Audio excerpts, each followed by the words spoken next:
Yo, what up? Welcome to another show, one of the dopest shows on YouTube where we talk about everything under the sun. As long as we get back to the money, real conversations and real solutions. I'm your host, Courtnee Edgar.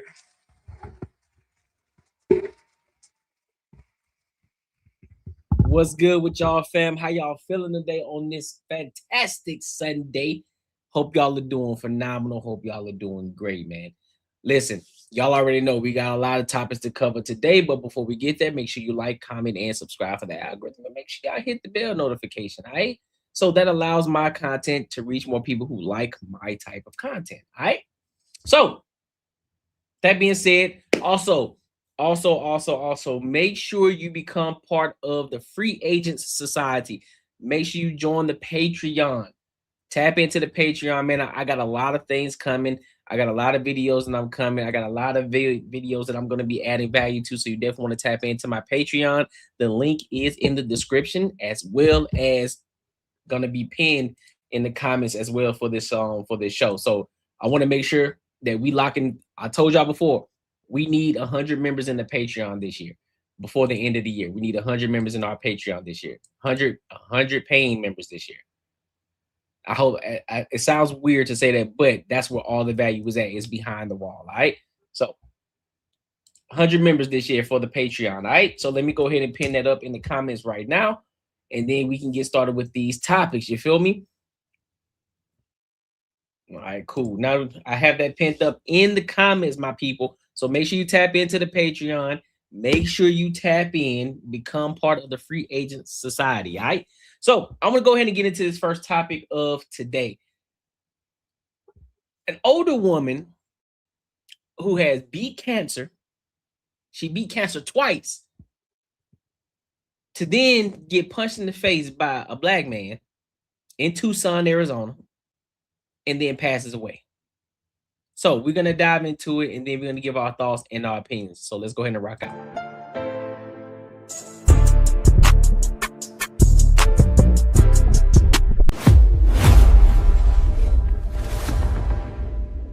Tucson man is facing murder charges after police say he attacked a woman in her 60s who later died from her injuries. According to court documents, 27-year-old Desir Jefferson attacked two people at an apartment complex near Speedway in Alvernon. He allegedly punched a man, then hit 61-year-old Susan Durkee, who was knocked unconscious and suffered a brain bleed that eventually took her life.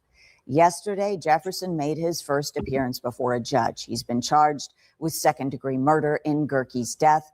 Jefferson, who has a violent criminal history, is now being held on a $650,000 bond at the Pima County Jail. 13 News reporter Kayla Butter joins us complex where this all unfolded. And Kayla, you spoke with Durkee's family today. I can't imagine how they're feeling about this tragedy. Fam, that's what y'all doing now. Y'all out here putting y'all hands on old ladies, bro. Listen, the situation in itself is unfortunate, right? But that's what we're doing. We out here putting our hands on old ladies, on old brittle ladies. You out here putting your hands on these people. For what? For what reason? For what actual reason would there be for you to put your hands on this woman unless your life is in danger? From what I'm hearing right now so far, that does not seem to be the case. What are we doing, man? Yeah, Brooke, they're heartbroken, understandably so. I mean, when I got there today, immediately I could feel how heavy those emotions were. They just kept telling me over and over again how supportive and protective she was over those that she cared about. So lots of heavy hearts today, but also they told me how shocked they were that something like this could happen to their family, especially here at this apartment complex that she visited frequently. I couldn't even walk in the room. It was like, now hold on now. Listen, I know this is about grandmother. I know this is about grandma. But what this shorty got going on with her face? All these piercings on her face. What is that? What is that? What is that? Can I ask y'all a question real quick? I'm just curious, man. What entices y'all, or what inclines y'all to the point where you want to do egregious things to your face? What makes you, what state of mind do you have to be in to say, you know what, I'm gonna get a tattoo on my face because I think that's dope, or I'm gonna pierce my upper lip twice, my bottom lip twice, then I'm gonna pierce the bridge of my nose, and then I'm gonna pierce both sides of my eyebrows? What type of mind state do you need to be in order to do something so egregious like that? That's crazy. Do y'all not understand that y'all get older as you get older in life, and that's no longer a thing? I personally don't believe I personally do not believe that it's whether you young or not, I don't think it's a cool thing to do. I think it's dumb. Then you gotta man, that's degeneracy right there in itself. But that's beside the point. Let's get to it. an out-of-body experience. It still is. Frankie and Angelina recall the moment they saw their grandmother, Susan Gerke. Oh, I'm sorry. I misspoke. She got two eyebrow piercings. One here, one here. Then she got the bridge of her nose pierced right here. She got her nose pierced on this side and this side right here, and right here at the tip. Then she got piercings on this side and this side. And looks like three piercings on one side, three piercings here. And then another three joints right here. And then she got a little tattoo of two lines down her lip. Man. Susan Gerke in the hospital just hours after she suffered a brutal attack that gave her a brain bleed and ultimately killed her. And Gerke's daughter Felicia saying her mother's face looked unrecognizable. We had my 15-year-old son there with us, and he wanted to see her. She was beat so bad. We went in, I was like, he can't come up here and see her. There's no way. Last Friday, Gerke was at her boyfriend's apartment when she was allegedly attacked by 27-year-old Daser Jefferson, a man her family says she didn't know, after he began knocking on an upstairs neighbor's door. My grandma walked out and notified him, like, hey, like, nobody's there right now. And he got really upset and started cussing her out. According to court documents, that's when Gerke's boyfriend stepped in and was allegedly hit by Jefferson.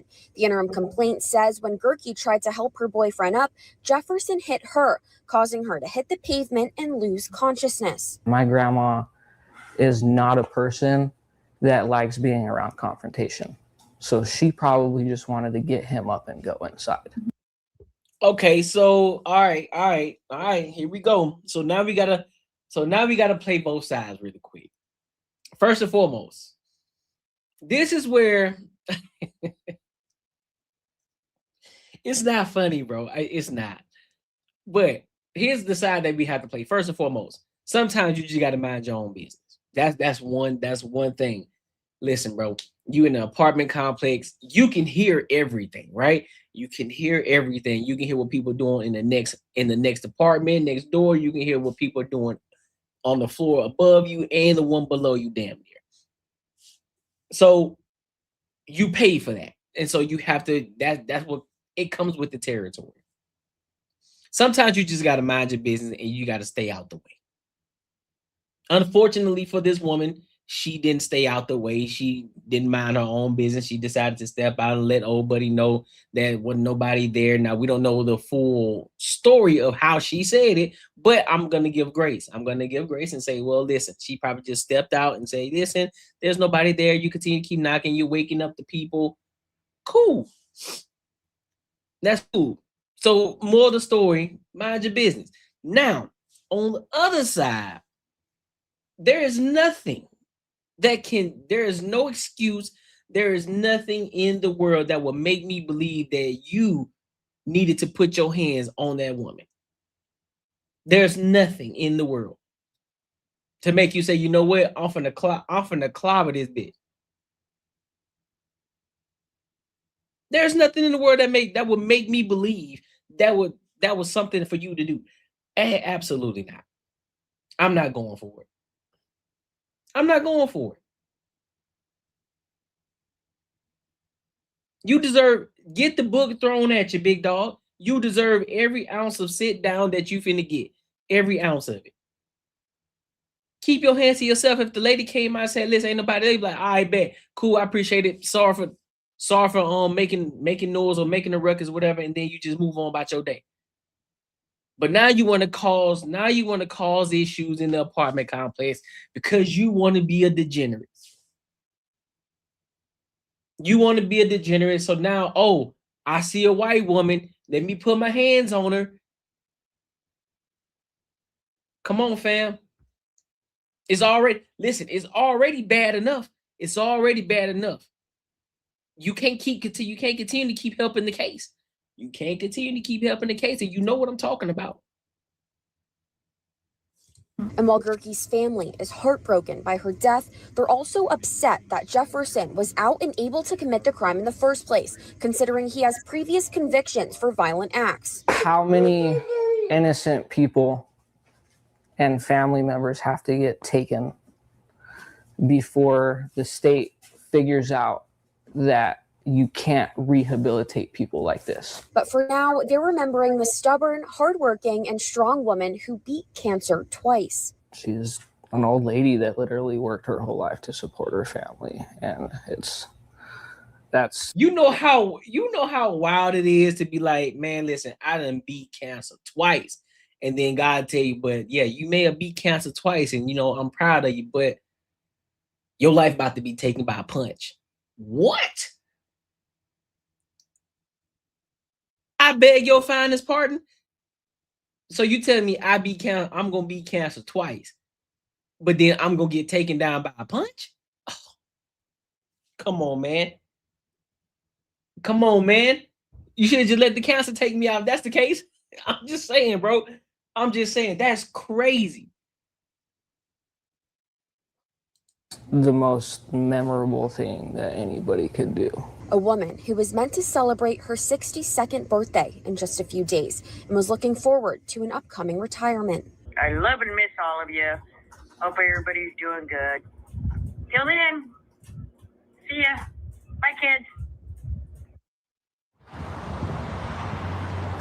But these people out here, something wrong with these folks out here in these streets, bro.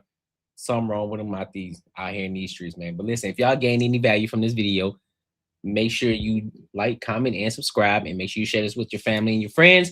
And also, don't forget to join the Patreons, become part of the free agent society. All right, that's some wild stuff. Listen, if you enjoyed this video, be sure to check out either of these two videos right here, and make sure you share this post with your friends and your family. Type shit. Let me read some of these comments real quick, because I know some people popped in. What up, the genius? My dog AR Smitty. What's up, big dog? My boy Real Life PJ. What's good with it, fam? What's the word? What's the word? What is the word?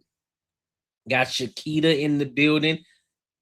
My dog Zay in the building. What's up with it?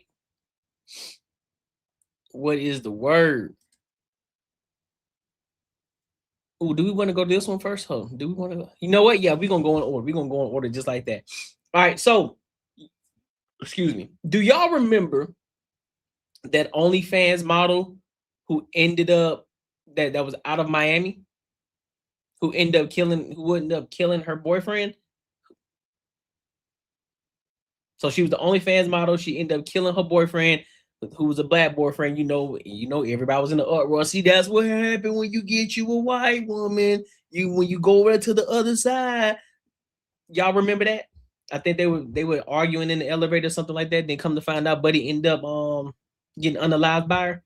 So we're gonna dive into this topic. So there's she just took a plea deal, a guilty plea. And so now we're gonna listen to this and then we're gonna give our thoughts and our opinions. So let's go ahead and rock out. Now to an update, the family of Chris. Yeah. You say she about to get off? Bruh.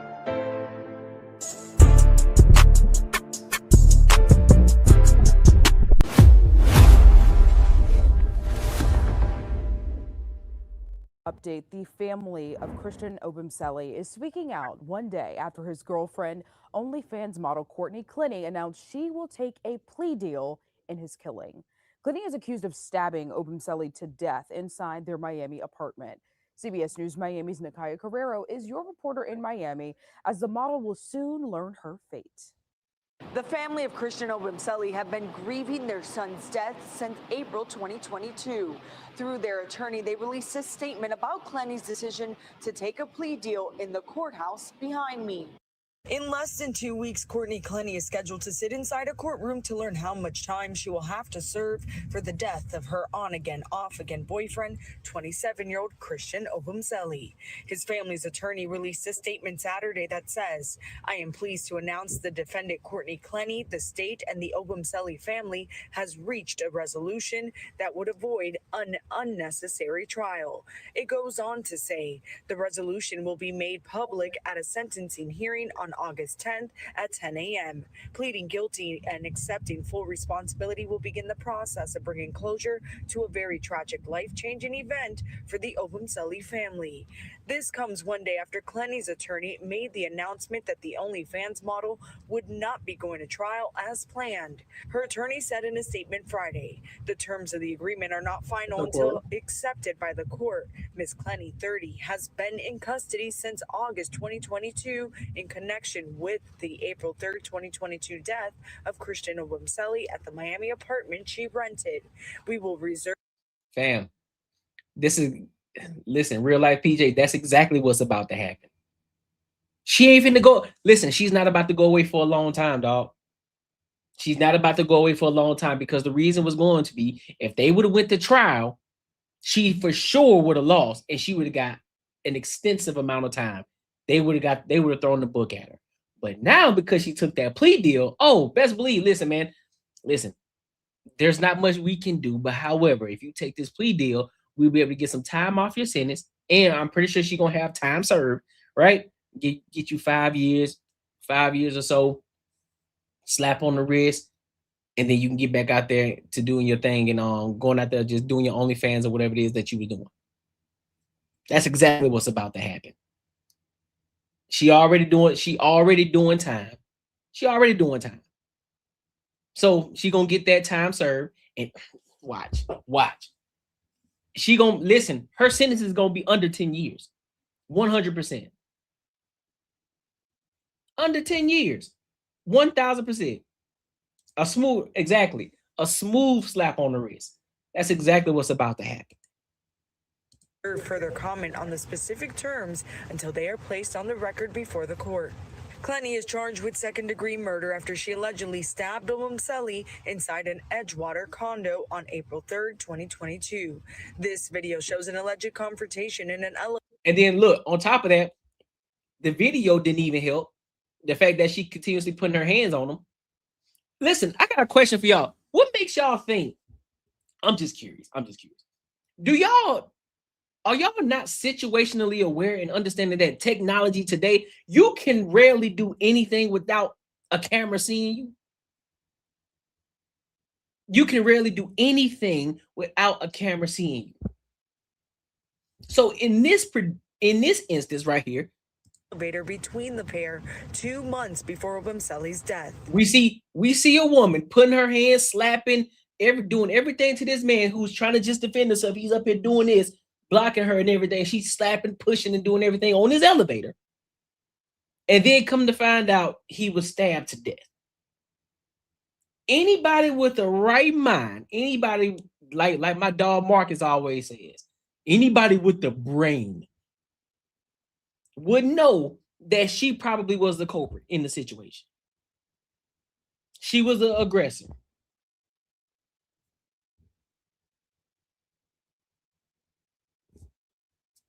Y'all remember the Diddy case, right?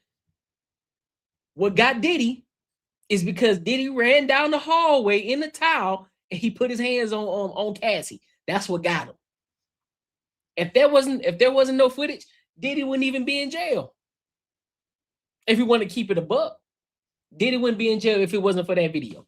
And this isn't necessarily the equivalent, but considering the fact that this got caught on camera, you're in the elevator, he isn't aggressing you at all. He's trying to remove himself away from the situation, but you're constantly being the aggressor. You're putting your hands on him, hitting him and everything. We're likely to believe that you probably were the culprit. Ain't no way around it. Evidence released since Courtnee's arrest has painted Look at him, I'm talking about a troubling relationship between the couple. I reached out to the Miami-Dade State Attorney's Office after the news broke about the plea negotiations. They could not comment due to this being an open, ongoing case. In Miami, Nakaya Carrero, CBS News. Hey, listen, bro. At some point, bro, we gotta see the signs too.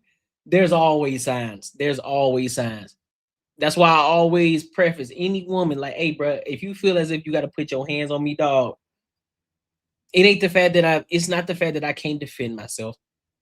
You should have enough respect and you should know you should be situationally aware that you should not put your hands on me at any given moment. You should not put your hands on me. And if you do, I'm removing myself. I ain't gonna hit you. I promise you I'm not. I'm not gonna hit you. I'm not gonna touch you. I'm not gonna do nothing. I'm just gonna be like, I bet I see where your respect lies. I'm gonna remove myself. I'm gonna remove myself because here's the thing. It's not that I'm afraid of you. I'm more afraid of what I'm gonna do to you. So I'm gonna remove myself. Because if I get to that point, it's up and it's stuck. And then you're gonna wish you never put your hands on me. That's a fact. I'm gonna send you to the shadow realm, 1000%. Bing, bop, boom, boom, boom, bop, bam. The type of shit I'm on, you wouldn't understand. You feel me? I'm just saying, bro. I'm just saying. Fellas, y'all better watch out. Ladies, but ultimately though, overall, everybody keep y'all hands to y'allself. There's no reason to put your hands on anybody unless there's a person that's an aggressor. They come to do harm and your life is in danger. Then that's when I say, hey man, commit to whooping ass. But other than that, there's no reason that anybody should be putting their hands on anybody. Keep your hands to yourself, bro. You ain't got no reason to touch me. There's nothing that warrants you to put your hands on me at all. Be like Denzel Washington. You better get your goddamn hands off of me.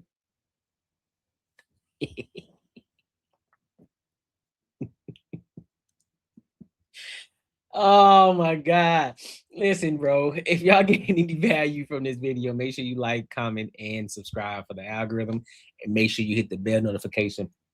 And don't forget to join the Patreon, become part of the Free Agents Society. Link is in the description as well as pinned in the comments. All right. Listen, if you enjoyed this video, be sure to check out either of these two videos right here. And make sure you share this post with your friends and your family. We gotta listen. We got another topic. Here's another side of white people. Y'all can't beat the case, man. It's hard to defend the case. It's hard to defend the case, bro. It's hard to defeat the stereotype. Running from so In and Out just had a situation. Well, in Idaho, right? Twin Falls. There was a shooting. Mass shooting and in and out. Now, in itself, in and out and shooting don't even go together. So I'm trying to figure out before we even watch the video, because I haven't watched it, I just heard about it. I said, interesting. Somebody shooting at in and out. What could possibly be going on? What could possibly be happening to the point where somebody says, you know what? I'm finna grab my AR and I'm finna let these hoes off. So we're gonna get into it and then we're gonna give our thoughts and our opinions. So let's go ahead and rock out.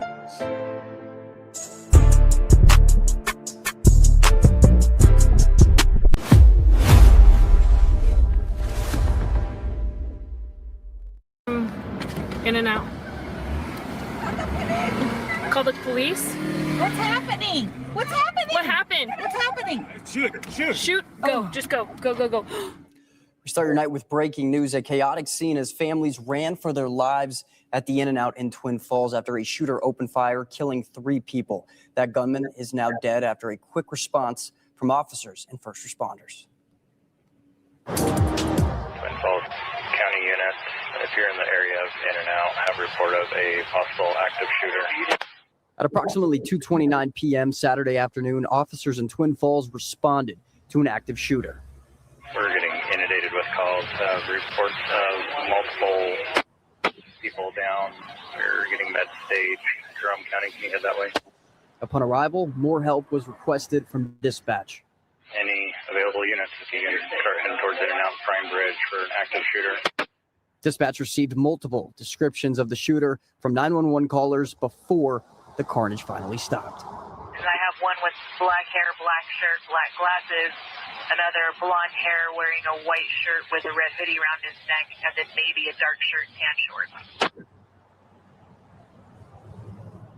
You just heard dispatch audio from the afternoon leading up to and during an active shooter situation at the In-N-Out in Twin Falls. We have confirmed that the shooter is dead and there are 3 others dead and 5 injured. This is video from outside of the In-N-Out today. As the shooter began opening fire, you could see employees and others running for their lives as shots rang out. We have team coverage here tonight. I'm trying to understand something. So again, what makes a person say, I'm going to In-N-Out and I'm finna let these hoes off? I'm finna let these bitches rumble.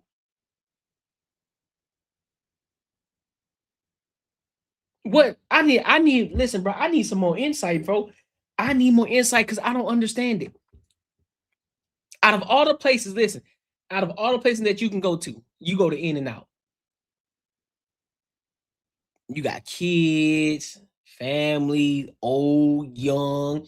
Some people bringing their dogs, and you want to go there and shoot up the place? Holton spoke with those in the area on what they saw and heard, while Abby Wilt is live outside of the In-N-Out, and our own Morgan Romero spoke with a witness as well. We start with Abby. Abby, what other information is starting to come out here tonight? Yeah, Eddie, like you said, we know that 3 victims are dead and 5 others are injured. We also know the suspect is dead in addition to those 3 victims, but there is no ongoing threat to the public. We'll show you kind of what the scene looks like behind me now, still at In-N-Out. There's several abandoned vehicles that are still in the drive-thru. Right now, police are going through and shining lights within those vehicles. There is also still crime scene tape around the In-N-Out and law enforcement blocking the entire parking lot. So still a very active scene. It was a very chaotic scene. On Saturday, around 2:29 p.m., an active shooter fired shots near the Twin Falls In-N-Out, killing at least 3 people and injuring at least 5 others. We initially responded to the scenes of shots fired at the In-N-Out restaurant here in Twin Falls. The Twin Falls Chamber of Commerce says shots were also fired at the visitor center. The Twin Falls Police Department says the suspect is also dead, but the department does not know the motive of the shooter. So y'all ain't gonna put his face on the screen though? That's what I'm trying to figure out. Y'all ain't gonna put his face on the screen? Why? Why not? So we can dissect the situation and figure out what's going on. Put his face on the screen. Somebody know who he is. Somebody can give us some insight on what's going on and why this individual decided to go out in public with an AR and start shooting up the spot. You see what I'm saying? No, put his face out there. I need them, or I need it on the Jumbotron. I need to see his face. Don't be trying to hide it. No, put his face out there. Let the world see this degeneracy. Let the world see. I can also reassure the community right now, we believe that the threat to the community is over. People who were injured were transported to the St. Luke's Magic Valley Medical Center as police worked to notify next of kin. The surrounding businesses sheltered in place, and people in the area were bused to the Twin Falls courthouse to reunite with their families. We have literally hundreds of people that were in some way, shape, or form in the area of this restaurant at the time. The Twin Falls Police Department was first on scene. This is the most chaotic scene that many of them will ever have in their careers. They rose to their training. They rose to the level that our community expects. And now partnering agencies are jumping. Y'all didn't even call. Y'all didn't even catch that, huh? He said that's the most chaotic that they will ever have in their career. So what that tells me is that's a really good neighborhood that they in. That's a really good community. That means those police officers, thinking the most action that they would probably get is a cat being in the tree. That means they go to work every day out to the point where they dang near ain't got to worry about risking their own lives. It's almost like a desk job going there. That's the most chaotic. Hey, listen, y'all better go to Twin Falls. Twin Falls seems like the place to be. You trying to be a police officer? Listen, man, I need to get my 20 years, get my retirement, and get my pension. Listen, I'm about to go become a police officer for Twin Falls. Sound like they be chilling, they be kicking it. Don't nothing be popping off. None be popping off in the area. In to help to investigate the scene and identify what happened. State partners, federal partners, along with the FBI and the ATF have called to assist us for help. They have resources on the way here so that we can properly document the scene. The police department is asking you to refrain from spreading any rumors about the shooter and is asking anyone with information to contact them at 208-735-4357. Stand by. Forget the rumors. Put the face on the screen, bro. Put the face on the screen. That's what we want to see. Put the face on the screen. And the suspect has not been named yet, nor do we know the suspect's cause of death at this time, but several people in the area were startled. They were hurt. We saw several people that were just scared. Terrence, I know you've been talking to some of those people as you got on scene. What were you hearing? Abby, a terrifying scene here at the In-N-Out. People running out of the restaurant as well as the drive-thru. That's what was described to me by one witness, and everyone rightfully terrified for their lives. Now, in this video we're about to show by Haley Dorado, she describes seeing the chaos and see a woman with children running away from the parking lot. Someone yelling, "Shoot, shoot," in reference to the gun. People crying to call the police. And one woman we spoke with, who did not want to appear on camera, described overhearing the situation while in a nearby store. She said just the shots just kept coming and coming and coming, and she was surprised because she thought it would be over sooner. And then they kept saying, just don't move, don't move. And then she saw a couple of people start to move, and so many of them just slipped out the side door or the back door or something. In the press conference with media, Police Chief Matthew Hicks described it as likely the most intense moment for a lot of first responders. None have been called for anything this intense in their lives. And as Abby mentioned, multiple victims were taken to St. Luke's Medical Hospital for treatment. We're hoping to hear a little bit more about their conditions. Anything that we can learn, we will share later. Alrighty, Terrence. Yeah, terrifying scene out there. Thank you for that coverage. And we're continuing that coverage now. Morgan Ramirez, she now joins us live in studio after. Now, that's what I'm. Hey, listen, that's what I'm saying. Put the man face on the screen. That's what we want to see. We want to see the face. We want the face. We want the face. We want the face. Put his face up there. talking to a man who watched what he describes as a shooting rampage. And I know all the videos that we've been seeing on social media, Morgan, I could only imagine just how scary of a situation it was. Yeah, he's certainly still processing all of it. Eddie, Lane Cohen says shots were being fired all around him. He was on his way home from work when he stopped at the light on Blue Lakes Boulevard, and he says he saw somebody firing into a car just feet in front of him outside that crowded new In-N-Out. Cohen says he looked to his right and the shooter was just 30 to 40 feet away from him, firing what appeared to be a semi-automatic rifle. He describes the shooter as young, pale, with glasses and black hair. Cohen told me he doesn't know what happened with the person or people in the car in front of him that were getting shot at, but he saw them drive away. And of course, he hopes they're okay. And then he saw this man in the In-N-Out drive-thru with a handgun start firing at the shooter. He took this video as he drove away from the stoplight, and the two exchanged gunfire. Cohen says this man was shooting from a distance, but he might have saved lives because he distracted the shooter enough to get him to stop firing into traffic. I was able then to get my vehicle out and drive around the corner into the parking lot next door. And the last I saw the kid, he was hiding behind the In-N-Out sign, or the shooter, and he was exchanging gunfire with this other person with this handgun in the drive-thru. They were both running around trying to dodge bullets, it looked like, but and so I went around. There's people running all over the place, freaking out, obviously.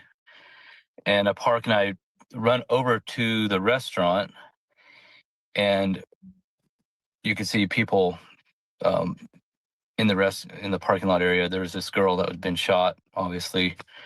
Another In-N-Out worker was trying to drag her through the vehicles. When I got up there, he got her to the sidewalk, and he is totally hysterical, losing his mind. She shot through the middle of her chest and in and out of it. And so we're trying to keep her, wake her back up, block the wound.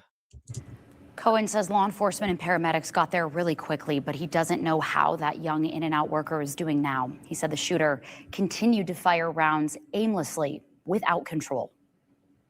I couldn't tell rhyme or reason, and even looking back, I don't know. It looked like he was shooting at random.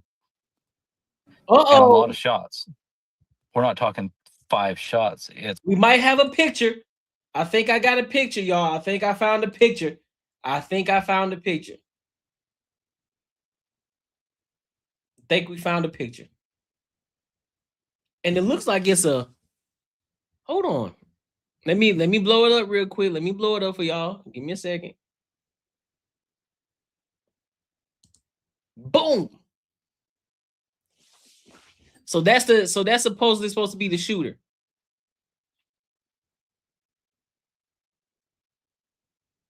Supposedly supposed to be the shooter.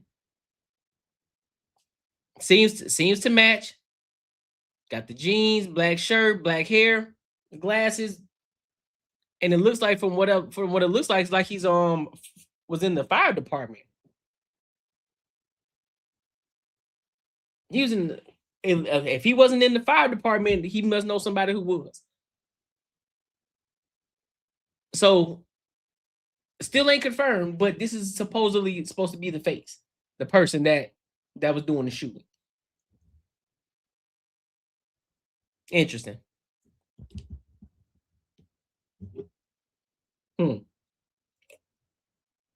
Okay. All right. We at least we got a little bit of insight. You know what I'm saying? Typical view, typical look. Nothing new. It's a couple magazines. You know, he would empty one here and reload. He was shooting into vehicles. He unloaded his gun through the In-N-Out. It looked like the drive-through window. He was parked up in there and send a magazine through the drive-through window. Then the last I saw of him, he was running down. No, it ain't. No, this ain't race obsession. No, sir. This ain't race obsession at all. We don't do race obsession over here. We just talk about the crime. We talk about the topic in hand. We don't bring race into it. We don't come from a race perspective. We come from a what's going on, What are we talking about? Who is it? Put the face up there. Let's have a conversation. We're not coming at it from that angle. So nah, we don't do that over here. 59 people shouting, shit. Send me the link. Listen, send me the link, Jay Kennedy. I will talk about it. See, that's the thing. See, that's what we do over here on the Courtnee Edgar Show. We talk about everything. We don't look at it just from a black perspective and only try to protect the black folks. No, we talk about them too. Just as much as we go talk about the white degeneracy too. And the Mexican degeneracy. We talk about everybody. That's why I always coin the phrase. We talk about everything under the sun, but as long as we get back to the money, real conversations and real solutions. Another one. You feel me?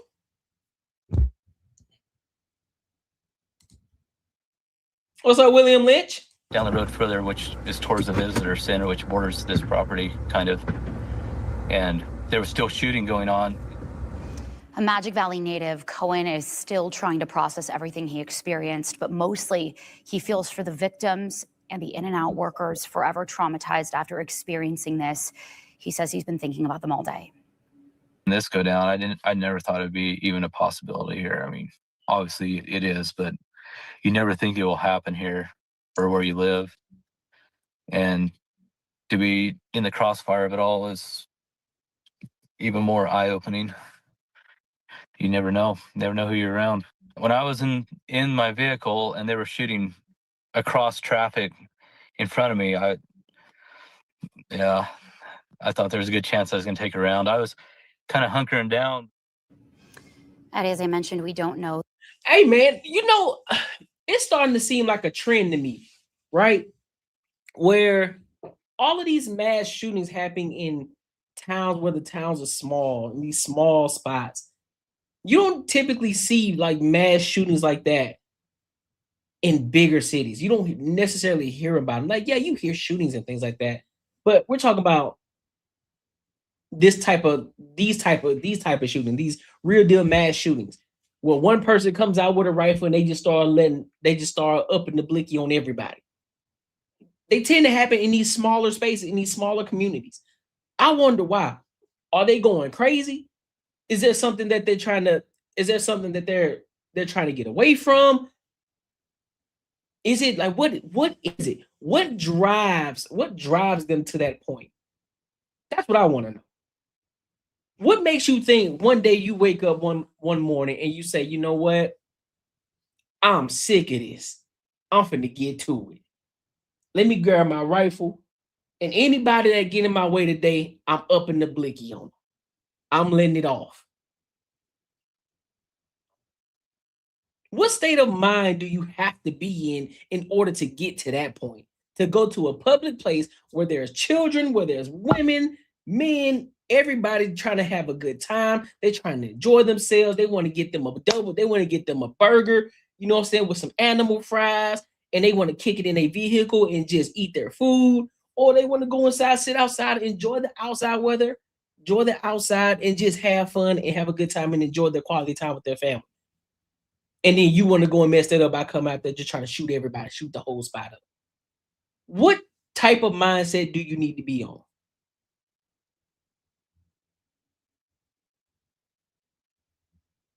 I just got somebody give me some real insight. What type of mind frame, what type of mindset do you have to be on? Is the devil got a stronghold on you like that? Does the devil have you by the neck and he's like, hey, bro, you gonna listen, I got you, dog. You gonna do what I tell you to do. Grab the AR and wreak havoc. I don't care who around. Anybody in your way, let them have it.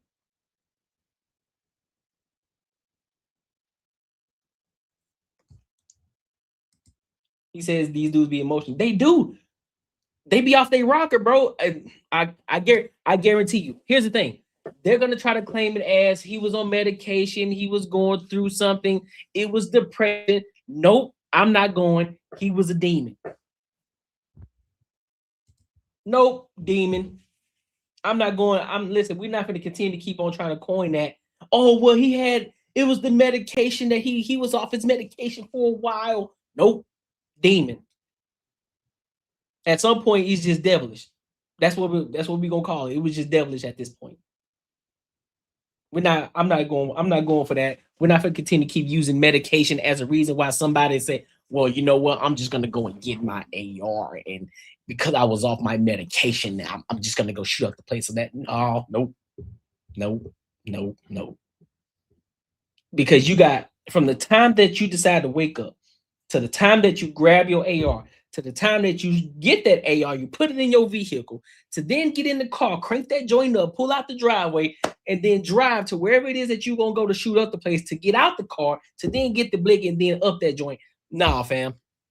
Nope, you're not finna get me. Nope, I'm not going. The condition of that In-N-Out worker right now. I did reach out to the manager of this new location, but I have yet to hear back. We do know at this time that 4 people are dead, including the gunman and several others. At least 5 people are injured. We will continue to learn more in the days to come. Yeah, and they're all in our thoughts and prayers. I mean, just listening to that interview, I mean, it's just insane. So we'll definitely continue to keep you guys updated on that, Morgan. Thank you. Yeah, you bet.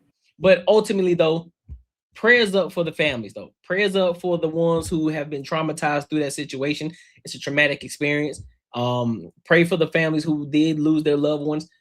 Prayers up for you guys as well. And for those who didn't get unalived in that situation, I pray for their 100% recovery, man, because I don't care who you are. Nobody deserves to go through that at all. Men, women, children, at all. Nobody deserves to go through it. And so I wouldn't take that lightly and looking at it as, oh, man, it's just some gunshots. Nah, bro. That's a traumatic experience. So that changes somebody's mind and life for the rest of their lives, right? So it takes a little bit of the innocence from them. So prayers up to them. God be with them. God, keep your hand on them, and pray that they're able to be strong enough to get through this emotional point, get through this time, and so on and so forth. So. But if you gain any value from this video, man, make sure you like, comment, and subscribe for the algorithm, and make sure you hit the bell notification, and don't forget to tap into the Patreon and become part of the Free Agent Society, my good people. Listen, if you enjoyed this video, be sure to check out either of these 2 videos right here, and make sure you share this post with your friends and your family. People out here doing egregious stuff, man. You feel me? Hey, shout out to you, Octavia, for showing love. I appreciate you. What up, Chloe? All right, so what we got next? Ooh, no, we ain't gonna get into the relationship one yet. I want to get into this since Jay Kennedy brought it up. I thought this would be a great idea. So this Nolan Wells case has been going on for a minute, right? Been going on for a minute. Many people have had think pieces about it. Many people are standing on one side of the aisle. Many people are standing on the other side of the aisle. And there's some that are sitting on the fence about the entire situation. As more and more evidence comes out, interviews being done, and we start to have just a little bit more insight on what's going on.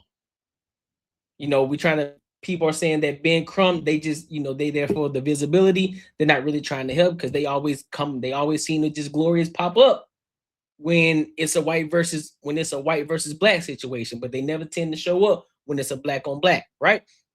That's what some people are saying. Then the other individuals are saying, no, y'all are wrong. They looking out for the community. Some people are saying that the mother was lying. So many different things. Now you got Mr. D.L. Hughley talking crazy to Officer Tatum. Now, for most people who don't know who Officer Tatum is, he talks a lot of he has a lot of political debates. He talks about a lot of political things. A lot of people say that he is white leaning. And that because he went down to Mississippi and he did the interview with all the ones who claim to be Nolan Wells' friends. Now everybody, D.L. Hughley in particular, is the one that's saying that, basically calling him a coon, for lack of a better term. All right. So we're going to get into it, and then we're going to give our thoughts and our opinions. So let's rock. Just say about 6.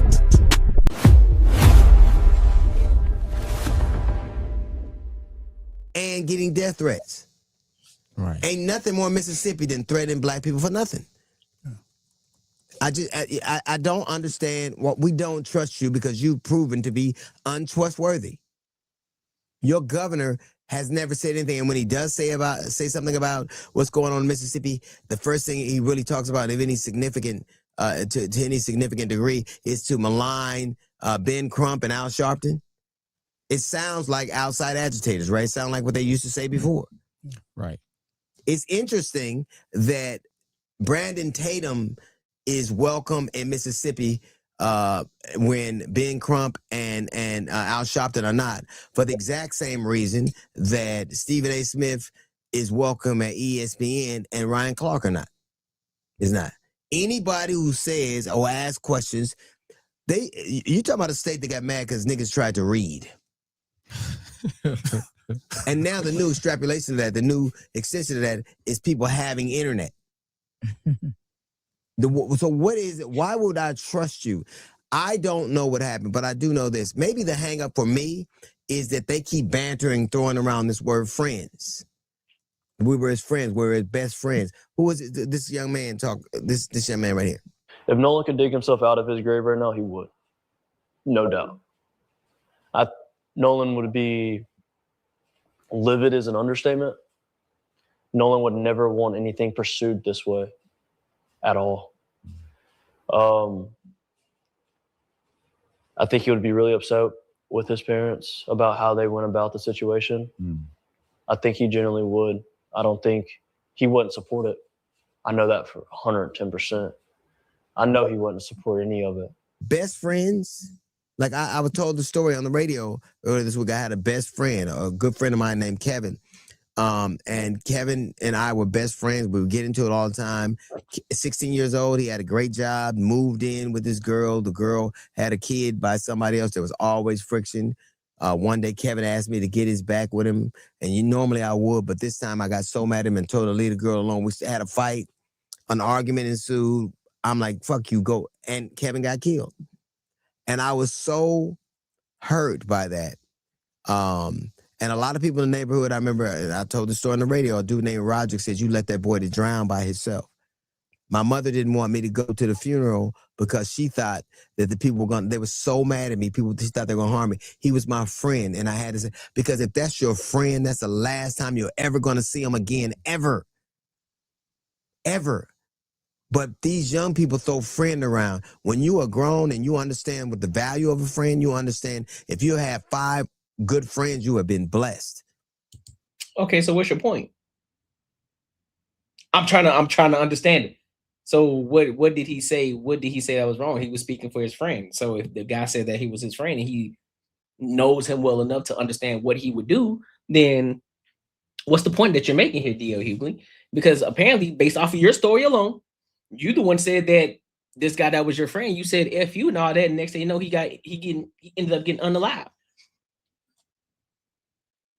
I mean, similar scenario, whatever the case, they had to go, and he decided to stay back because he wanted to kick it with Shorty. How is it that their fault? How is it their fault? This ain't white and black. This is a situation. How is it their fault? Because then if we say it's his fault, if we say it's their fault, right? We then have to go on the other side and say, okay, well, now it's going to start to look like victim blaming. Okay, well, why didn't Nolan Wells get on the boat with him then? Can we also say that Nolan Wells he should have got on the boat? Can we say that as well? I'm pretty sure most people are going to say, well, we can't do that because that'd be victim blaming, correct?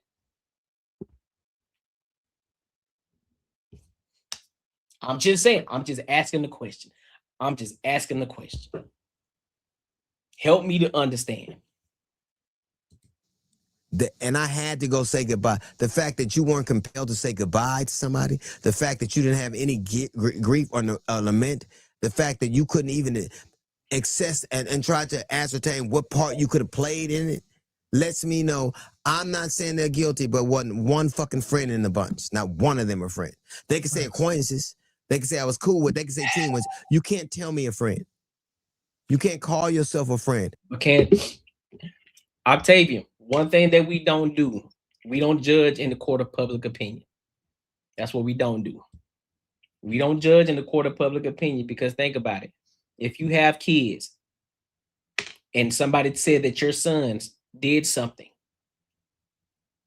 and knowing that he didn't do it, knowing that nobody has any evidence, nobody has any insight or anything, but they say that they did it, that he did it, I'm pretty sure that same tune will not be spoken. If we don't have the full evidence of what happened, I can't in good conscience, I can't with good morals sit here and say that they did it if I don't have all the evidence. I did.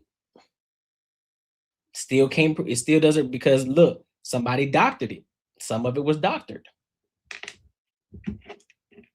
So we can't. You know, now it's such a cliche word. You did BFF, my best friend for life, and this is, and they even connect the names, Bennifer and all that kind of. When you got a friend, it ain't shit you won't do for them.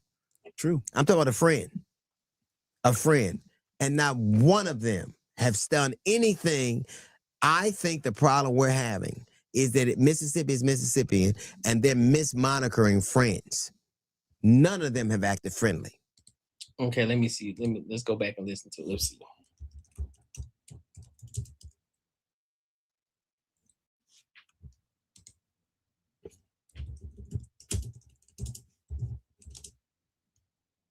Jesus Christ.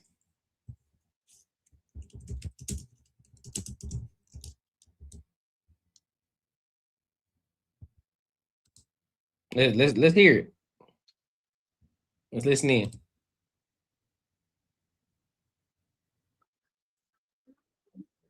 That ain't what we want. We're gonna let that die down for a second because we don't want to hear the ads. Yeah, Chad USA. Yeah, that's what this is. That's what this is.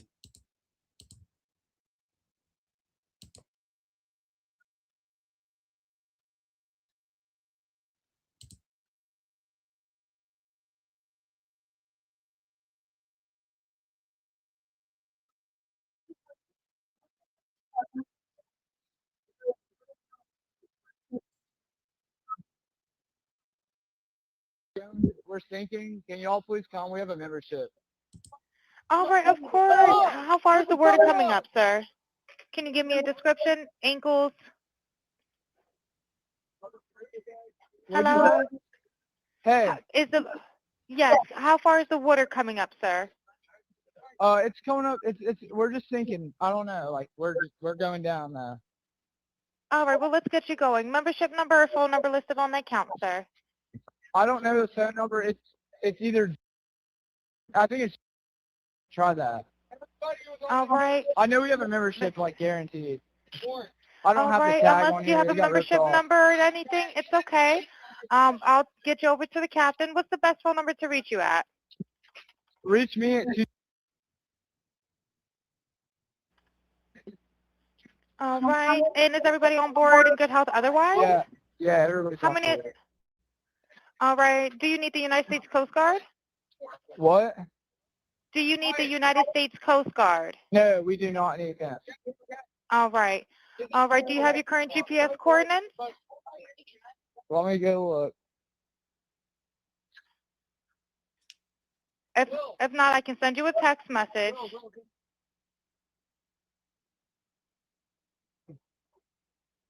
North. All right, are you ready? Yes, sir, I'm available. North 30 degrees.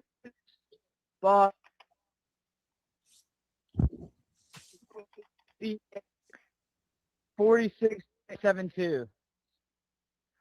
All right, 4672. All right, and you were breaking up a little bit. Can you just repeat it one more time to make sure I have it correct? Sorry, look. Hello, can you hear me? Yeah, what? So you're breaking up. If you need assistance, do you have a VHF You radio? are rude, ain't it? Yeah, we do not have a VHF radio. All right, well, let's try to get you going because you don't have good cell phone reception. Can you verify your coordinates one more time? Okay, my coordinates are 30 degrees by 14.684 north, and then west by 88 degrees by 46.79. Right, looks like you're on Horn Island, correct? Are you Yes, on we are Horn at Horn Island? Island. Yes. All right, is the boat sinking or you have it aground? We are sinking, yes. Is it aground is the question? No, we're not aground. We are in Okay. 17 foot of water. We're in 31 foot of water. All right, have to ask. What do you want to do? Do you want to be towed back? I want to get this boat unsank and towed back, yes. All right, where would you like it towed to, sir? You can tow it to Ocean Springs Harbor, or Fort Bayou Launch. All right, how many adults and children on board? No, there's no children. So, is there anybody on board? How many adults, sir? That was the question.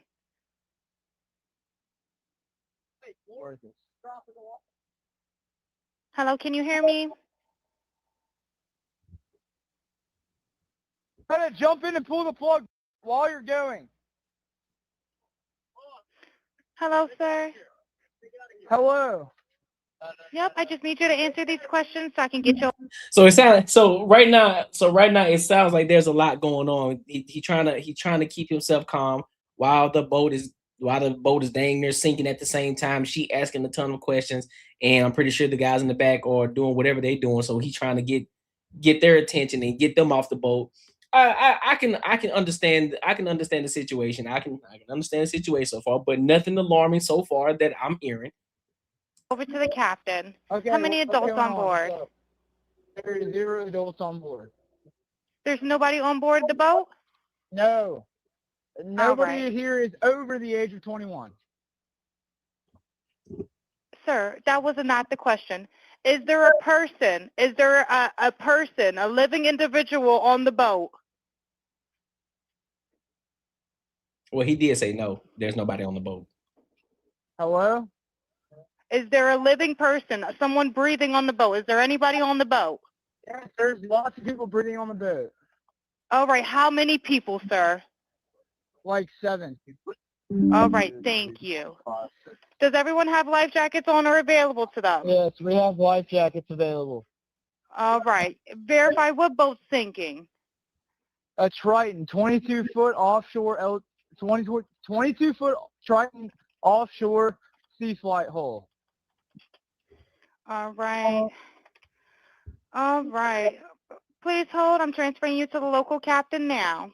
Nothing, Octavia, nothing about this says guilty yet. Like, there's nothing incriminating. What are you talking about?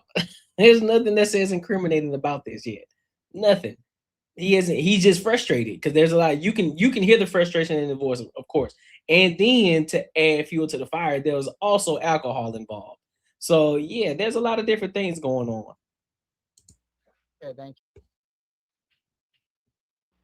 This is Captain Seth. Hi, Captain Seth. This is Vicky from International. How you doing today? Doing good. How are you?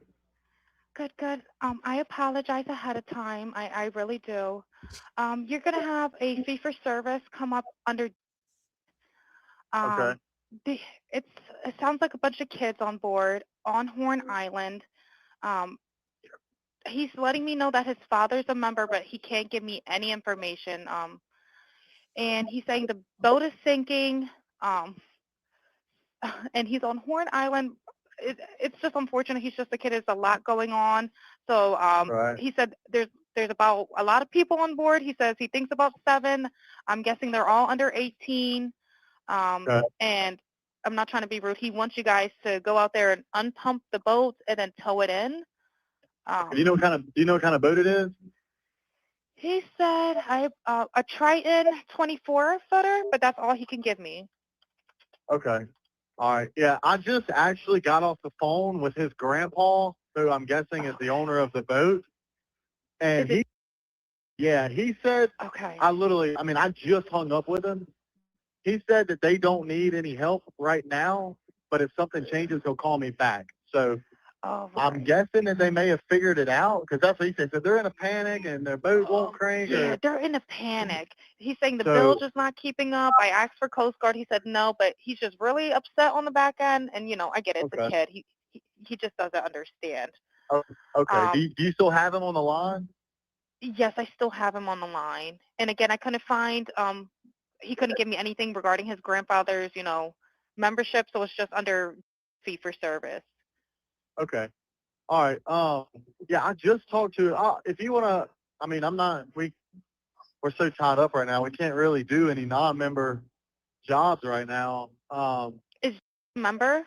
Did you find out if he was a member or not? Yeah, but I'm not sure if it's his boat or what. I'm not sure what's going on with it. But yeah, transfer the kid over. I'll talk to him, and then I'll call his grandpa back as well. All right. And did you want me to look up membership number or anything like that to see if he's up? I know you guys are You can swamped. try this cell phone number. Yes, sir. Yeah, that's what I'm saying. So like, there's a lot of slow motion going on, considering the fact that the boat's supposedly sinking. A lot of questions being asked. It's like, hey man, I need somebody out here. Is there not a GPS tracker? Is there, instead of having to call somebody, why isn't there like a GPS tracker that can track the boat? Especially if you're a member of something, it should already be tracking you, right? Just like when you got insurance, just like if you got insurance, right? And you get a flat tire, and it can automatically tell where you are at, where the vehicle is at. So we can do the same thing with a boat.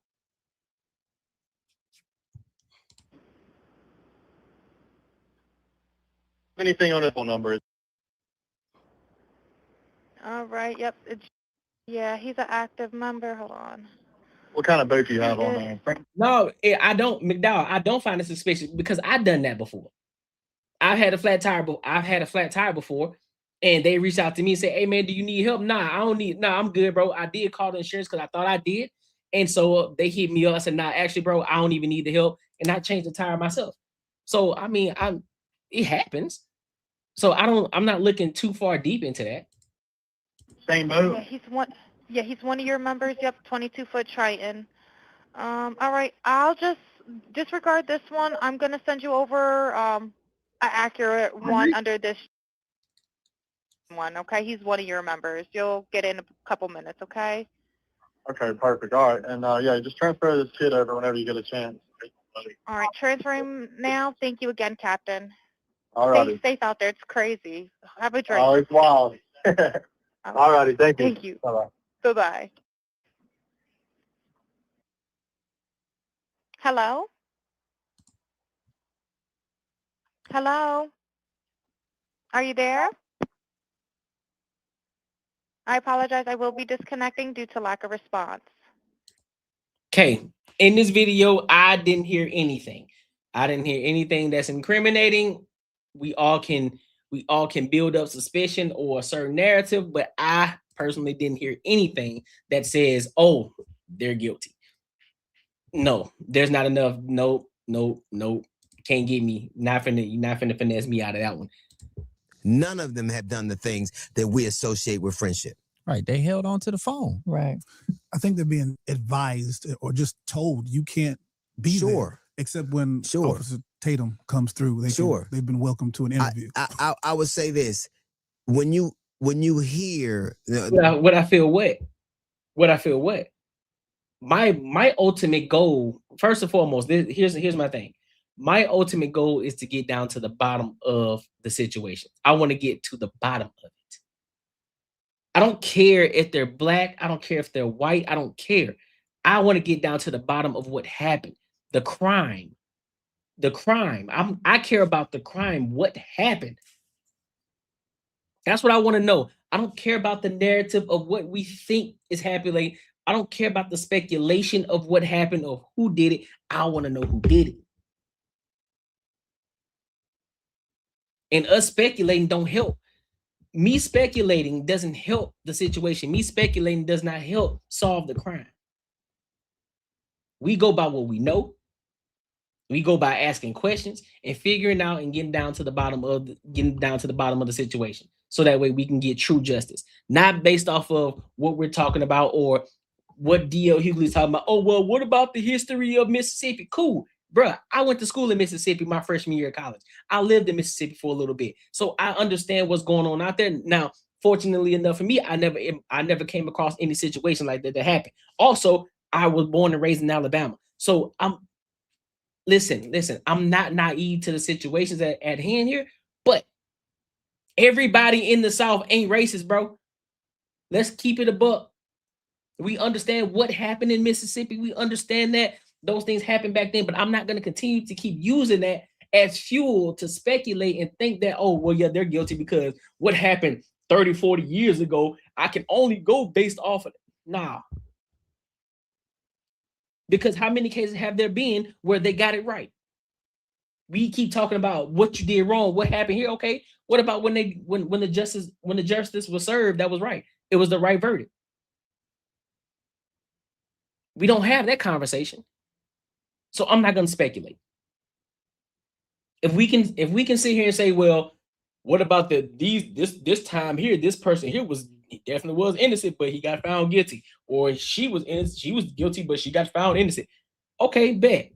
What about the times where the person was found guilty, was actually guilty, and then they were served they were served for justice? What about that? Pull up those stats too. I want to know. Because if you just pull on one side, that's giving me half the truth. That's not giving me all the evidence. That's not giving me all the information.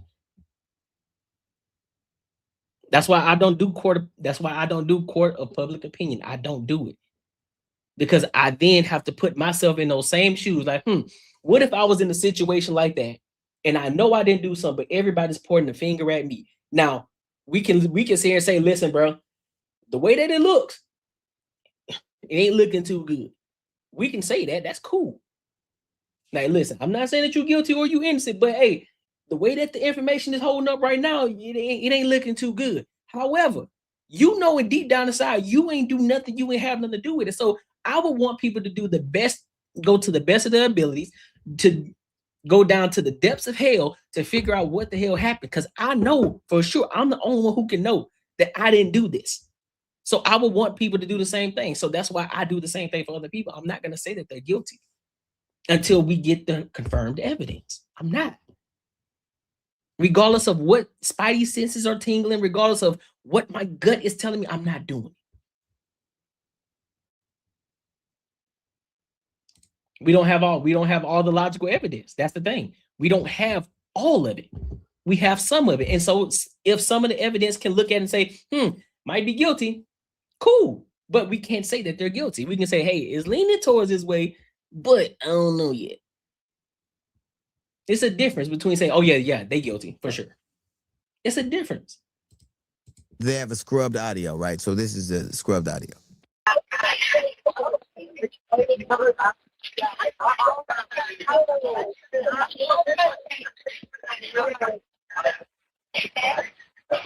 I would say this. Hold up. When you hear, they have a scrubbed audio, right? So this is a scrubbed audio.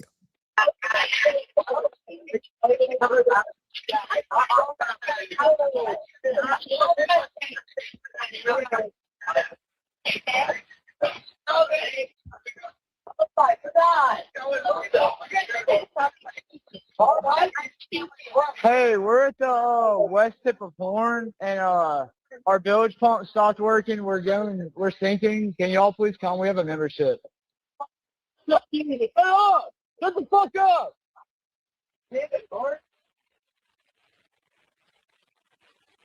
They're threatening the woman who scrubbed the audio. Why is it that black? Okay, so I hear a female's voice around it. Supposedly the girl that he was with, that he was kicking it with. I hear that. Because mind you, there were hundreds of kids at the spot. So this is where we continue to miss that part. So if they're both singing, because it sounds chopped too. From look, because it goes from chopped to clear. Listen, it goes from chopped to clear. You can barely hear anything that's being said. And then it goes all of us to the video that we was just listening to, the audio that we were just listening to. Watch. Here, they have a scrubbed audio, right? So this is the scrubbed audio. Pay attention. It's all scrubbed. It's all you hear a lot of friction in this. I hear a woman's voice.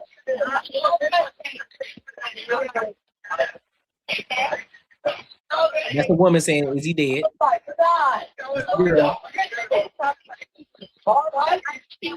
Hey, we're at the west tip of Horn, and then say, "Hey, we at the west tip before." So was it somebody else's phone that little piece was being recorded, or was it that same audio was it the same phone that he was using?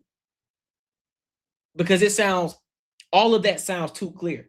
So because it goes from everything being choppy and you can barely hear, it's scratchy, and then you go to his voice talking about they're talking about being their boat is sinking.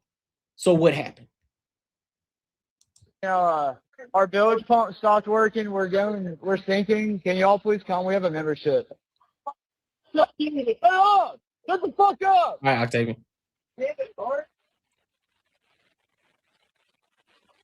They're threatening the woman who scrubbed the audio. Why is it that black women and black men are the ones who are moving this case forward? Why is it that it was his mother that had to find his phone and his keys? Why is it that it was a black woman? That's a great question. That's a great question. Now we got to ask the question. Okay, the boat was sinking. That means how do you get a hole? How do you get a hole in your boat? Who had a gun? Who had a weapon? Because listen, I don't see too many ways for a boat. I do not see too many reasons for a boat actually having a hole in it and it's sinking. Out something with some sort of force that can puncture a boat and make it sink. Who worked in the audio industry that had to scrub the audio. Why is it that Ben and Al had to show up there? I'll tell you this. Nancy Grace is there. Nancy Grace has tried 100 felony trials, and she thinks something's suspicious because it is. Why wouldn't you think something was suspicious when you have an independent autopsy and yet you don't get the throat and you don't get the lungs? The lungs. Here's how I know something happened. Because the easiest thing to do if they have the lungs would be to know if there were water in them. Then they could say he drowned. Now, all the other places we're getting to, at least you would know he drowned. We're not even getting that. Right. And one thing, if you're gonna lie now, you can't let black people watch TV now, because now we don't all watch Forensic Files. Episode 302. Yes. Law and Order. We know all of it. Fluid in his lungs. Yes. I know about the mitochondrial DNA, nigga. But just in everyday parlance, people are aware of these things where they wouldn't have been before. Why? Here's my question though. And I think this is where the problem comes in too, between Officer Tatum and D.L. Hughley. D.L. Hughley, why didn't you go down there? Why didn't you go down there and ask questions? Why didn't you go down there and ask questions? Why didn't you interview anybody? And I think that's a bigger problem too. I think that's a bigger situation too. It's a bigger conversation that people don't want to have. You want to sit back, you want to speculate, you want to talk, you want to have these think pieces, you want to go back and forth about what the race is and all this. Okay, if you really feel strongly about the conversation, why not actually go to these people and have the conversation with them? Ask them the hard questions. Like, hey man, I want to have an interview with you. I want to ask you some questions. I want to see, because we really want to get down to the bottom of this situation, because we want to know what happened to Nolan. How about go down there? Fly down there, have the conversations, ask questions to the people who potentially were involved. Why not do that? Instead of being on here talking about spidey senses and what we think happened and trying to investigate all through just on the social media platform, why not go down there? You got enough, apparently, and again, I don't count money, I don't count people's pockets, but according to what we heard, you worth about 10 mil. So I'm pretty sure you got the funds to be able to fly down to Mississippi for a day or two, and interview some people and get some information.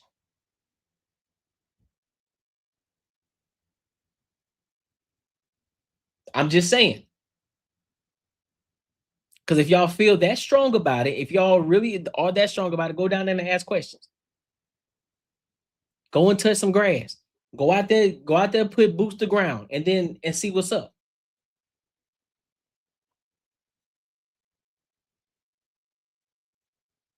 Exactly. Because somebody gonna get down to the bottom of it. Somebody gonna get to the crux of the situation with everything that's going on. And if they don't get to it now, I'm telling you, listen, I'm telling you now. If y'all don't get to the crux of it, for all of y'all who have the ability to go fly down there and ask questions and get into contact with these people, if you don't go down there and start asking questions, if you don't go down there and start actually deep diving into what's going on with this situation, I'm telling you, 9 times out of 10, what's going to happen if it goes to court, it's going to be inconclusive. He drowned. They're probably going to say, hey, he drowned. I'm telling you, bro.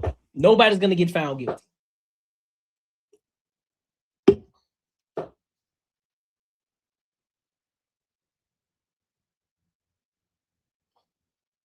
You got to. That's what I'm saying. And listen, that's why you got to ask questions.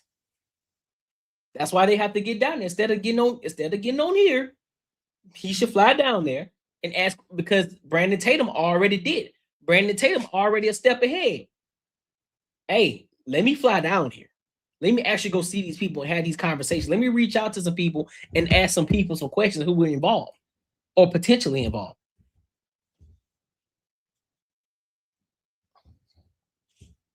Why not? That's how you get down to the bottom of it. You got to ask questions.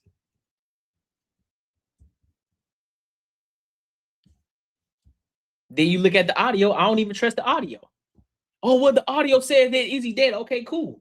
It says it, but we need more context. That doesn't say anything. That still doesn't tell us what happened. That doesn't tell us what happened. We just know that, oh, they said that he's dead. So that means somebody around knew what, somebody in that group knew what happened. But we don't know what.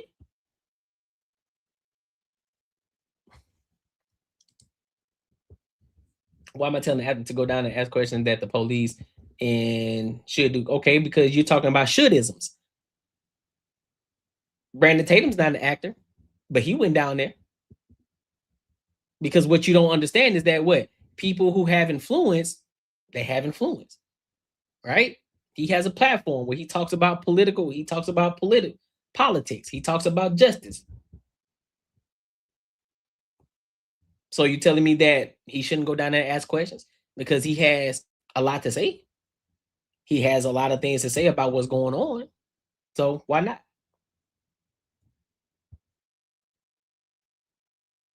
Why not, McDowell?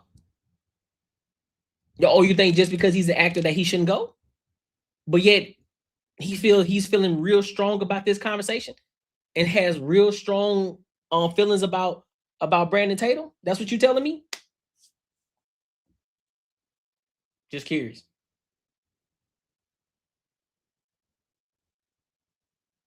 And if you don't trust, and then if you don't trust, like he said, if you don't trust Mississippi because of what happened in the past, wouldn't it incline you even more to say, you know what? Maybe I need to take some of these matters into my own hands and go down there and do a little bit of investigation myself and then bring all that information back and talk about it on my platform. Interesting. Kind of like a Nick Shirley. How you found out about the Leering Center? You know what? Let me take matters into my own hands. Let me go over here and actually put my feet in the ground. Let me take a travel over here and see what's actually going on in these streets.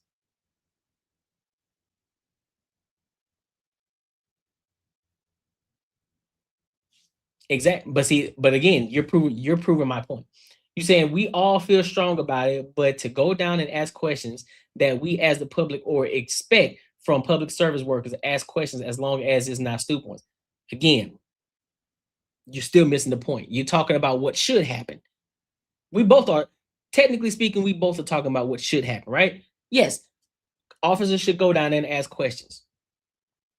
But based off of the context of him saying, we don't trust Mississippi.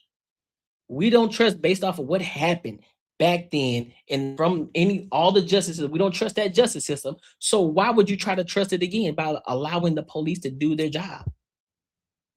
When you said already that you don't trust it. So you're going to trust it again? You can go down there and ask questions yourself. Get in the mix. Because if you feel so strongly about it, go down there and ask questions. That's y'all problem now. Y'all don't want when it's time for you to do the work, y'all don't want to do it. But y'all got everything to say about it. Y'all feel strongly about conversation. Y'all feel strongly about certain things. But then when it's time for you to put boots on the ground, when it's time for you to take action, you don't want to do it. Now it's, oh, well, isn't that supposed to be their job? No. You feel so strongly about it. Okay, we'll do something about it then. Take action. Take some of the matters into your own hands. Go down there and ask questions. Bring your crew. Go down there and ask questions. Like, we want to know what happened, man, because we really, listen, we are embarked in this situation. We want to know because we want the justice for Nolan Wells just as much as anybody else. So we want to come down here and ask questions. We want to see what's going on. But we'll do our best to stay out of the police way. We'll do our best to stay as far away from the internal investigations that's going on. But we got to ask questions. And then we're going to bring it back, and then we're going to talk about it on our platform to give people more insight and more information for those people who don't know what's going on. Because what y'all don't know is that people who are on camera, content creators, they have a big influence on a lot of different things. They're almost like the new rock stars at this point.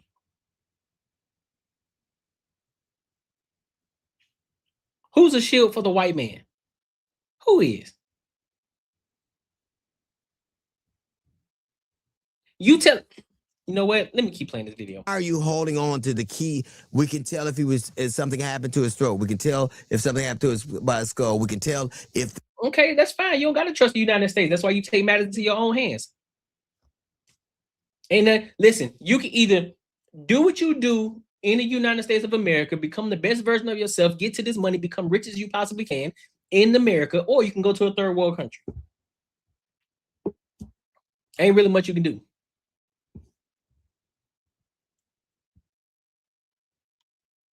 There are, hemorrhages in his eyes. We can tell if he got lungs.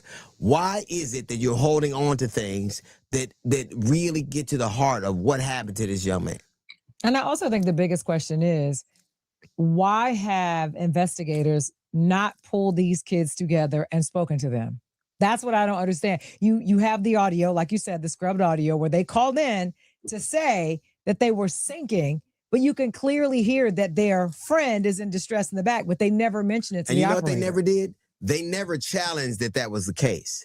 What they did was, they started threatening the girl and pulling up her criminal history.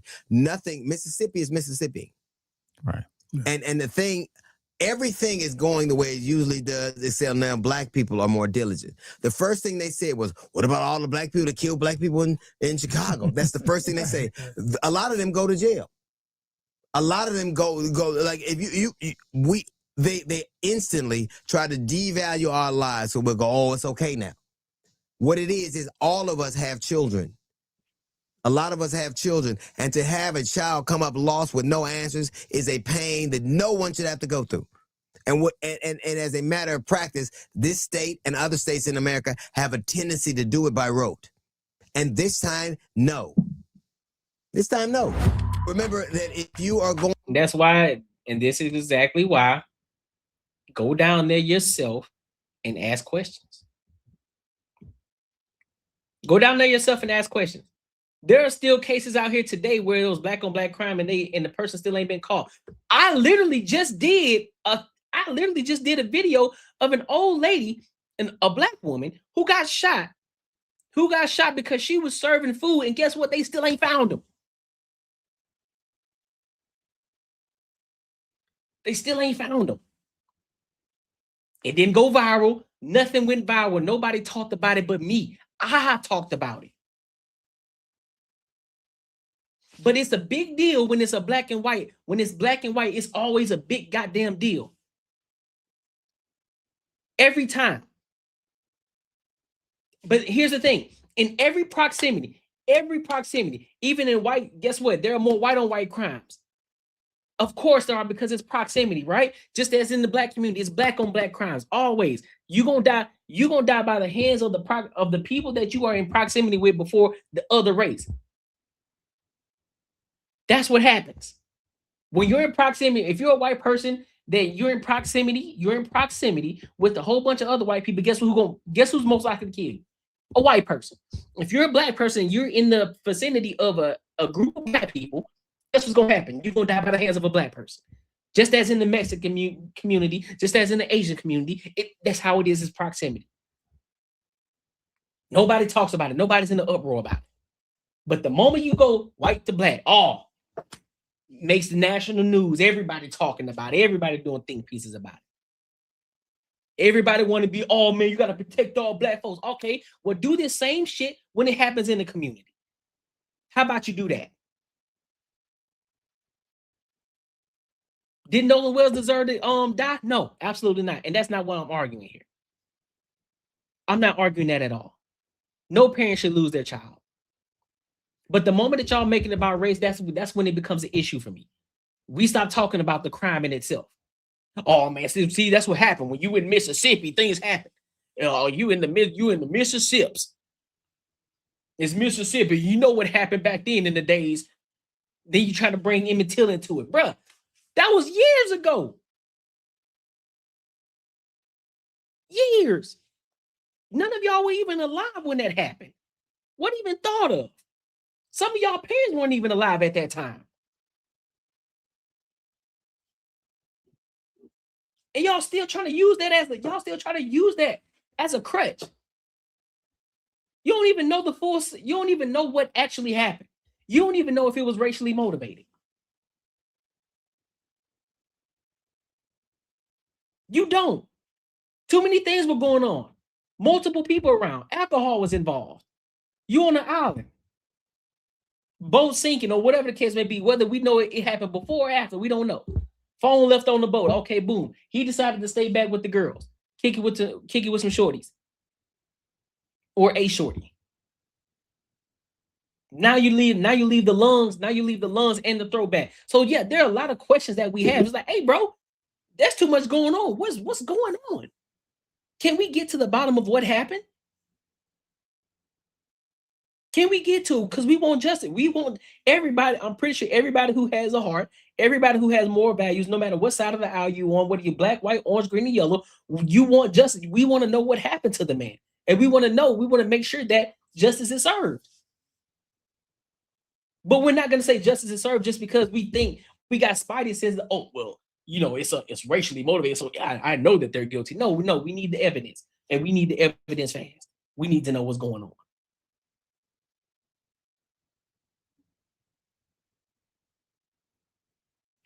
Come on, bro. Y'all doing too much for me, bro. Y'all doing way too much for me. Y'all got to get it together, people. Y'all got to get it together. That doesn't mean that I'm naive. Yeah, we still know that there's some goofy ass racist people out here that are black, that are white, that are Hispanic, that are Asian. Yeah, all of y'all, everybody, all races. They got racist people in the family. Yep, we know that. It ain't just white people, bro. And just because it happened, just because another race accidentally or another race actually killed somebody, that doesn't necessarily mean it was racially motivated. Sometimes shit just pop off. That person was talking crazy. Guess what? I had to get in their shit. Come on, man. Y'all got to do better. What up, Slimmy? My dog. What's the word? But listen, man, if y'all gain any value from this video right here, make sure you like, comment, and subscribe for the algorithm. Make sure you hit the bell notification and share this with your family and friends. Also, make sure you tap into the Patreon as well. Become part of the Free Agent Society, my good people. Link is in the comments as well as pinned into the description of my latest uploaded video. Listen, if you enjoyed this video, be sure to check out either of these two videos right here. And make sure you share this post with your friends and your family. Appreciate you, big dog. We trying to do a little cooking over here. We try to do a little bit, not too much on them. Not too much on them though. We trying to do a little something. So now, listen, bro, we got some topics, bro. We got some topics to cover. We locked in. We locked in. Ooh, I want to go to this. I want to go to this one next, though. I want to go to this one next. Before we get to Donnie Wiggins, we want to go to this one next. So there's this young black lady, young black woman. She said she quit her job. She said she quit it. She said she quit her job, and we don't know why. So we're gonna get into it. We're gonna give our thoughts and our opinions. So let's go ahead and rock out.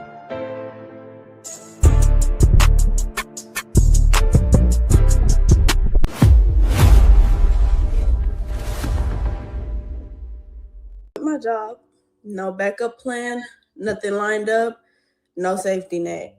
And the truth is, before y'all think I'm just someone insane, especially in this economy, this is something that's been brewing up for a while. This is something that I've been preparing for mentally and spiritually. And, God gave me the message that today was the day, yesterday. I feel like the truth is I've been called to do this for a while, but I just was, hiding behind the fact and being led by money. But, I chose to have faith in God and faith in myself as well. And the truth is, listen, bro, I'm gonna let her cook in a second, but God ain't tell you to do that. You capping.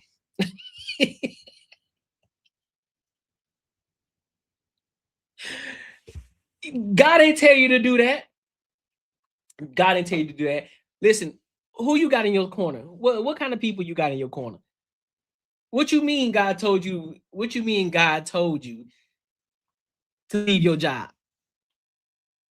Oh, he told you to leave your job because it was money, because you were too money motivated. Well, that's why most people get a job, to make money. What you talking about? And let alone, you ain't have nothing else lined up. You just decided to leave.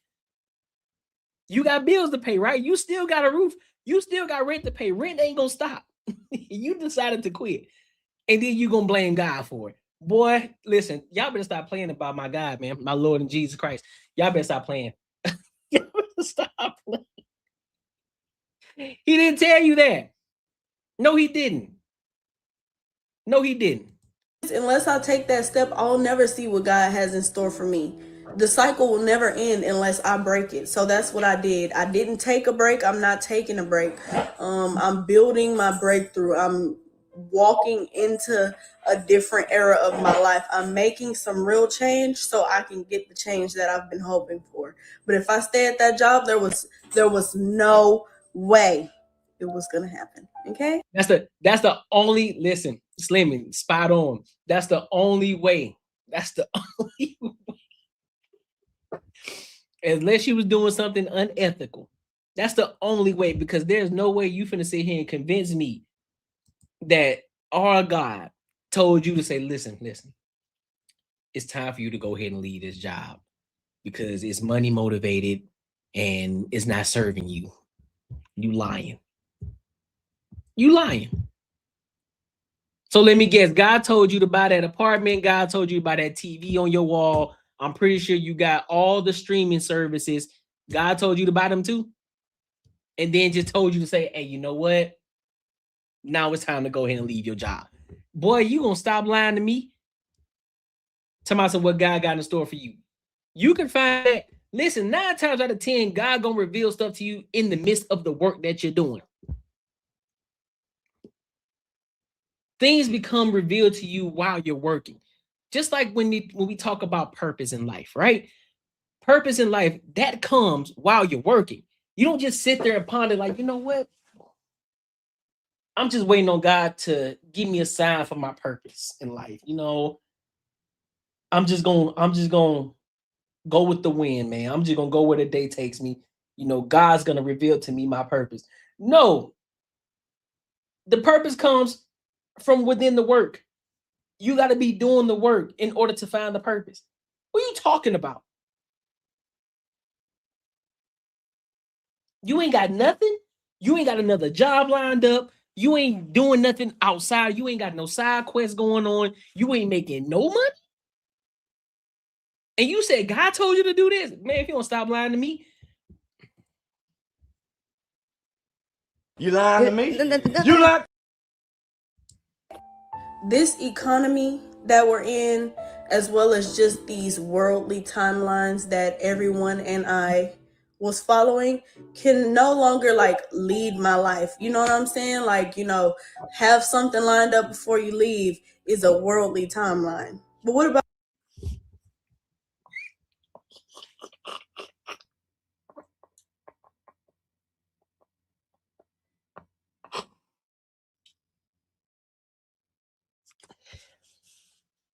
you putting the cart before the horse, baby girl?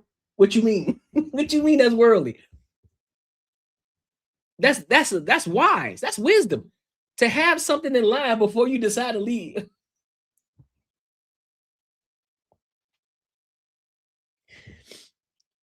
Listen, you gotta make sure one door is open, and then you can close the door behind you first. You gotta make sure the other door is open because you don't know if it's locked or not. What you talking about? That's a worldly view. She gotta be. Listen, she definitely under the age of 23. She gotta be. She gotta be under the age of 23. God's timeline? You know, what about what he has for me? Not what a regular person is supposed to do. So, you know, I hope that y'all would follow and join the journey. If you have a situation that is similar, or if you've ever been in the same spot, if you're in the same spot, I definitely ask that you follow, comment how you feel and what you've went through. And, you know, if you would like to support me, buy me a coffee. Link. That nigga crazy. And then you go plug, and then you go sit here and say, oh, and then if you want to follow me, buy me a coffee. No, you could have bought your own coffee with your job. That's what you could have bought. Now you want people to buy you a coffee on your link because, nah, you ain't finna play with me today. You're not finna play with me today, dog. You're not finna gaslight me today. Because if it ain't about the money, let's be 110% honest. If it ain't about the money, why you asking for money? Why you telling people to buy you a coffee? You can't afford it? How come you can't afford it? Because you ain't got no job. That's crazy. Now I can see if you came in here. Now I can see if you came on here and said, you know what? Hey man, you know, I've been thinking, you know, God's been talking to me, and I know I have a higher purpose in life. I have a higher purpose in life, and I do want to follow that journey. However, I'm not going to quit my job because it doesn't require me quitting my job to follow whatever journey and path that you're on that God is leading you to. I'm pretty sure 9 times out of 10, God is not going to tell you to leave your job. He's not. He's not. What, you about to become a monk or what? Well, what we got going on? You about to become a what you call those ladies with the joints over their head? You about to, what do you call them? A nun? You about to become a nun? That's what you about to do? I'm just trying to understand it because it ain't making sense to me, bro. My mind ain't working like that. I don't know. Exactly. That's a phenomenal question.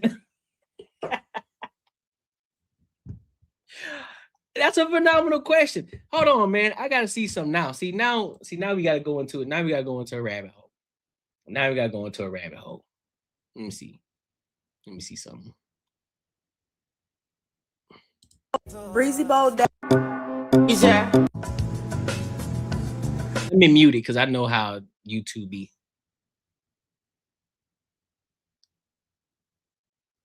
So she want to be a content creator. That's what she doing. She definitely young.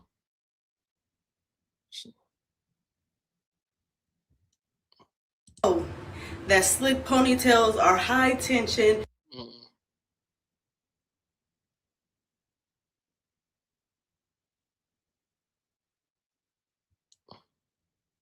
I don't know why I hate video interview questions because interesting. So I'm guessing she want to be a content creator. That's what I'm getting out of this. That's what I'm getting. I'm getting that she want to be a content creator. Beauty, outdoors, lifestyle. Yep, she want to be a lifestyle content creator. And then look, y'all. Buy me a coffee. Follow the journey. I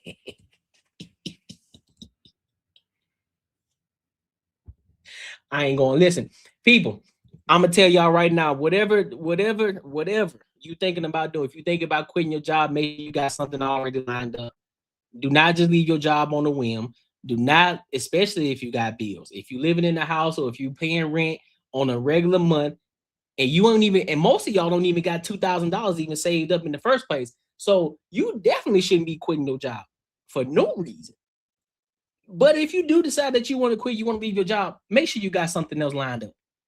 Don't just sit up here and do it. Don't leave your job off a whim, man. You gonna put yourself in a bad situation because now you got to dip into your savings. Now you got to dip into all that you're supposed to be growing and letting it build over time. You ain't supposed to be touching that, but now you got to touch it because guess what? You decided to quit on a whim. Ain't that some shit? Ain't that some shit? I don't get it. I don't get it. This is not smart on any level. And God did not tell her to do it. You would not sit up here and gaslight me. You would not sit up here and lie to me and tell me that God told you to do that. Nah. He wouldn't do you like that. You ain't finna sit here and just lie like that. Nope. But if you gain any value from this video, make sure you like, comment, and subscribe for the algorithm. And make sure you hit the bell notification and make sure you tap into the Patreon. Because that's egregious. Listen, if you enjoyed this video, be sure to check out either of these two videos right here. And make sure you share this post with your friends and your family. Yeah, bro, she overly cooked. Yeah, she over with. She done for. But here's the thing, though. Slimmy. I guarantee you, there's some dudes that's paying her coffee.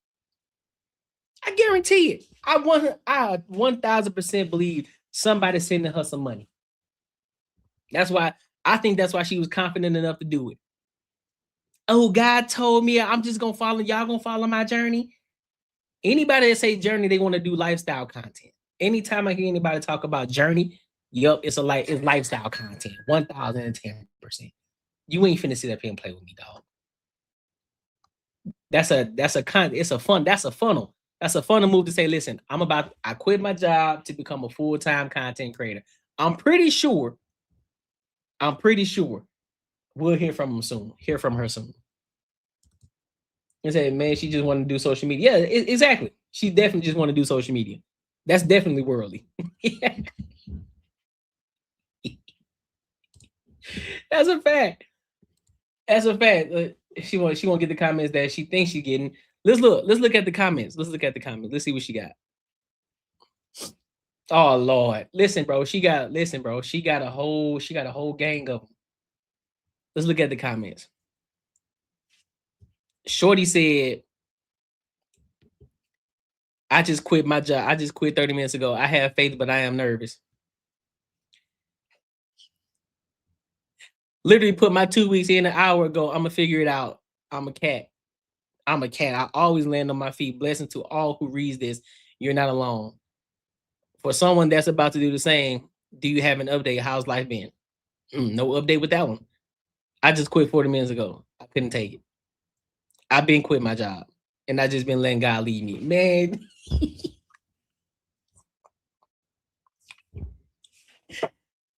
Fam. Look, do y'all notice? But here's the thing. Do y'all notice there's no men in these comments? I quit last October, even though I'm still currently trying to figure. You quit last October and you still trying to figure things out? What you mean? What you mean you still trying to figure things? That was last year. You coming up on a year. What you mean you still trying to figure it out? I felt the time was coming along before I actually quit. The first opportunity that came around, I was trying to look for jobs before I actually quit. And because I never found anything, I stayed. Big mistake. So opportunity came around again. And I said, I'm over it this time. I'm getting out. Still applying for jobs in the meantime. Still applying for jobs in the meantime. Nothing happens. But I determined the date I was leaving a few months beforehand, and I ultimately decided to leave on that date, regardless if I had something else lined up or not, and I did. Has it been rough? Have I questioned whether or not it did the right thing? Yes, but honestly, I wouldn't change anything. I guess, bro. This is denial at its best. My God's telling me no, but my body telling me yes.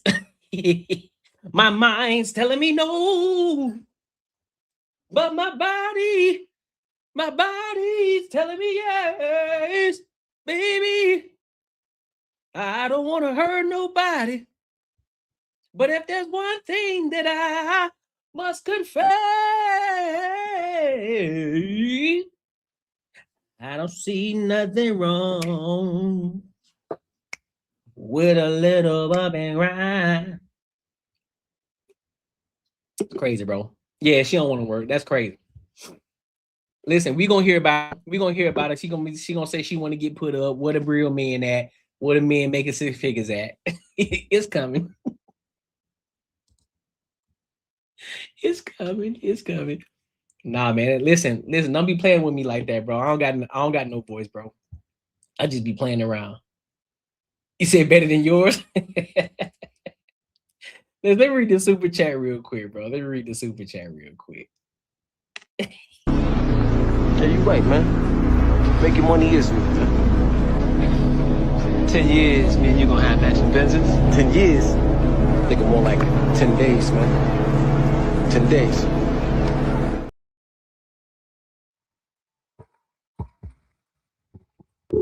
Shout out to my dog AR Smitty for the $5. He says, she basically said, so God set me up for failure. He definitely did. She definitely did. Set him up for straight failure. All right.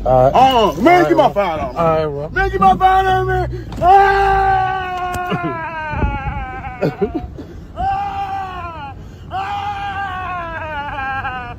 Give my $5. Give my $5. All right. Shout out to you, AR Smitty, bro, for the $5. I appreciate you, my dog. All right, so let's go ahead and go to this next topic, man. I want to get into this next topic. So we back with Donnie Wiggins. We back with Donnie Wiggins. Shout out to 44, Coach 44. You know what I'm saying? Bet by popular DQuest.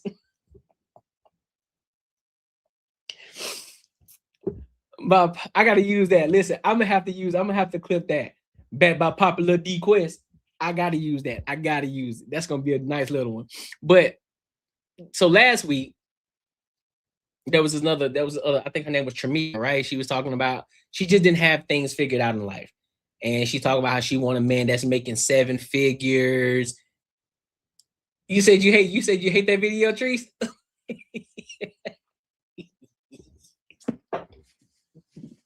Hold on. Which video? You talk about Coach 44 or you talk about the give me my $5?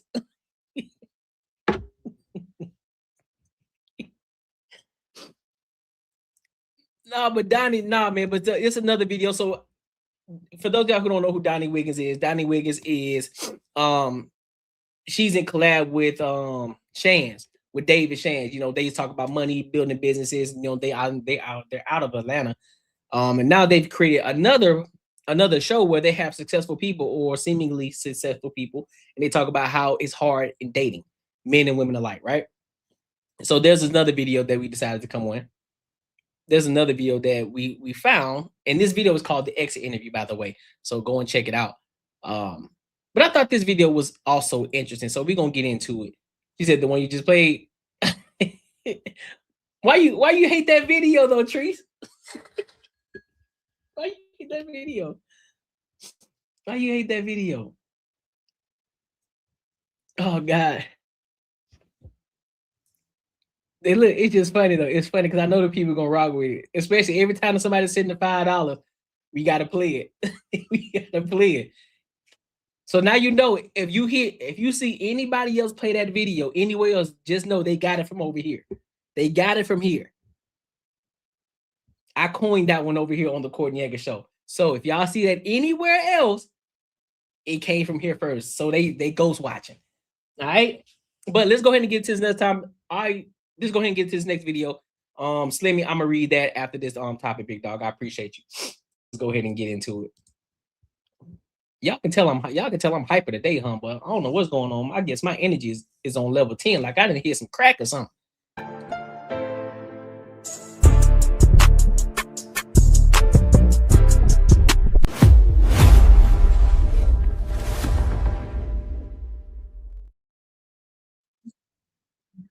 He came out with her Starbucks cup and her overnight bag.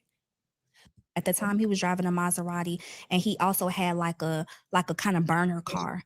So he only had a 2-car garage. I said, "Ma, if there is a car in his driveway, I know that there's somebody over there." And lo and behold, there was a car. It was a Benz truck in the driveway. And I said, "Okay, bet it's only one way out of here. It's no back. All of y'all got to come out." I parked. I rang the doorbell. My mama said, "Don't go to jail. You got a good job." I was in education at the time. I was in the C-suite. She said, "Don't go to jail. Just walk away." I didn't.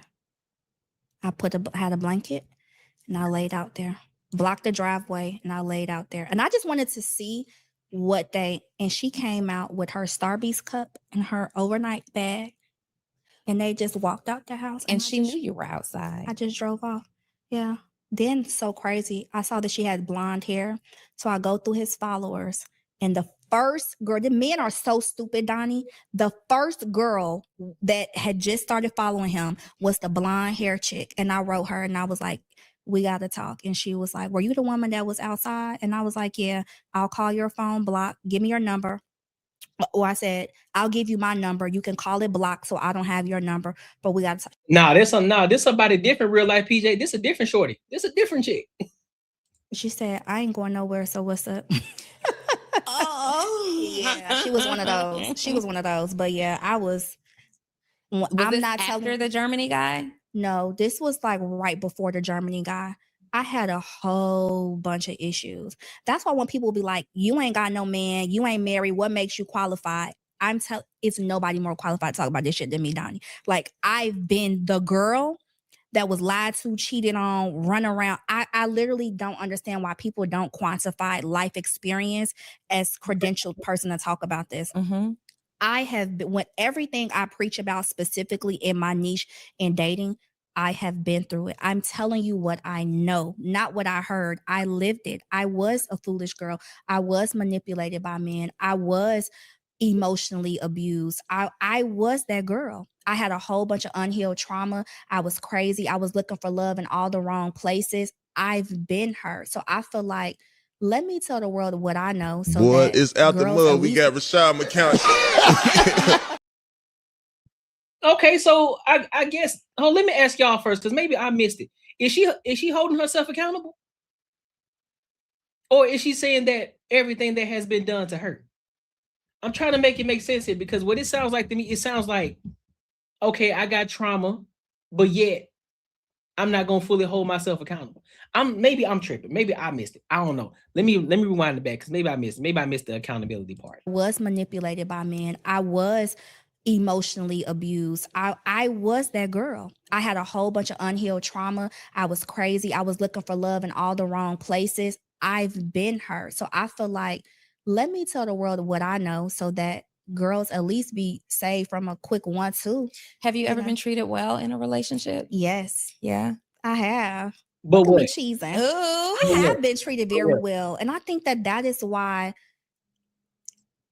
I feel like I'm almost like a case study. It's like, girl, I've been from accepting the bare minimum and a man just giving me a little cookie and I really thought it was something, to me getting like the utmost like adoration, obsession, treatment. And the only difference was myself. When I was confused and insecure, I attracted a whole lineup of just interesting characters. The moment that I got myself together, my whole dating life changed. So you believe in healthy. So is she married? That's what I'm saying. This is why the question is valid.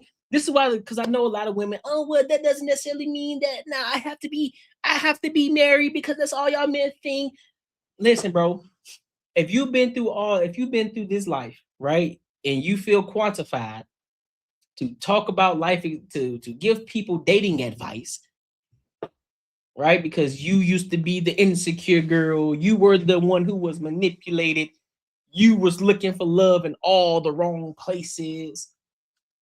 You guys, guys treated you wrong.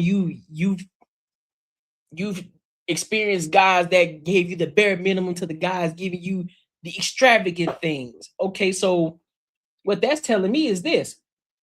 It's definitely a you problem. Common denominator, you. Because if you had all of these great things, that must mean to me that you lack the ability to choose properly. You lack that foundation. You lack that ability to choose properly. And then if you aren't married, it then verifies and confirms what we're talking about. That you still have these bad decisions. You still have bad decision-making skills to this day. Because if you are now, you've got this confidence within yourself, you've built yourself up, and you telling me that these men, right, who may be seemingly trying to reach out to you, trying to get in contact with you, trying to connect with you, whatever the case may be, and you still aren't finding that guy, think that's a you problem, shorty. Think it's a you problem. 1000%. And I don't think you necessarily healed all the way. Love today. Yes, I can't wait. I feel like I'm getting very, very warm. You feel Yes. you just moved to Atlanta, and the word in the streets Why everybody is moving that to Atlanta? Atlanta is not the place to be when you are single. Now, I don't necessarily subscribe to that mindset, but what has been your experience so far? You've been to Atlanta so many times. Yeah. What do you think? People told me don't move here. The food is bad. Don't move here. They're overpopulated. Don't move here because the men are trash. I'm going to get hey boo text. I just got my first hey boo text yesterday, but I'm going to get here. I will come out of the desert with a fur coat. I don't give a what y'all talking about. Y'all not going to trick me out of my spot and my purpose. I will make something so deserted and make it bountiful. So I don't let people tell me about it's going to be cool. Guess who's about to get married? Me. Baby, he could be in the airport. He may not even live here. I don't know. But I don't let people trick me out of my spot like that. Everybody think, it's so oversaturated. I don't subscribe to any of that stuff. Yeah. Any of that stuff. I'm with you. Like, I don't subscribe to that narrative. People talk about there's pee in the dating pool, and there's pee in y'all's dating pool. Hello. I agree with that statement. I agree with that statement that I think is what you make of the situation. But I mean, the rest of it, I don't know what you're talking about, man. Hello. My waters are clear. No, seriously. Seriously. And just because it don't work out per se, doesn't mean that it was a dirty pool. It wasn't. Like, I had a good time. This man taught me a lot. He invested in me. He made me more patient, made me more confident in myself. He believed in more of me than I believed in. That's a good deal. Yeah. If it don't work out, I still feel like that was a good person to know. So Yeah. I think perspective change can change a lot. Okay, so I'm guessing she is with somebody. Because it's like she's talking in past tense, but at the same time, she's saying that if it doesn't work out. So I'm guessing she is with somebody. So you're a full-time entrepreneur now. Yeah. Yeah. You're building your business. You're pretty successful. I know that you're sought after. Congratulations on more than 1 million followers at this point. Thank you. I know that was a journey. Girl, that I trucked up that hill. Yes. But when you have that kind of visibility, are you finding that it is more challenging to date quality men than before you were as visible and as successful? Yeah. And I also think my name is unique. So I'm always curious about if they're going to look me up. Mm-hmm. However, I feel as though the right person will know that I'm just telling you the same things, these women the same things that we're going to tell our daughter when she gets older. I feel like that the right person got to come to the front. So it is a little disheartening because I don't really feel like I get the opportunity. People don't really get the opportunity to see who I am and know me. People think that it's just like. Give me a second. Let's do some research real quick. Trying to see something. All right.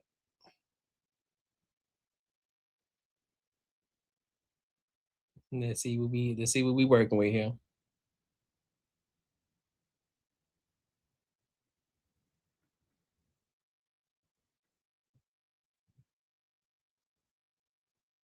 Even though I know this is her platform, so I can't go by this not seeing no guy on the platform. That doesn't mean that she ain't with somebody.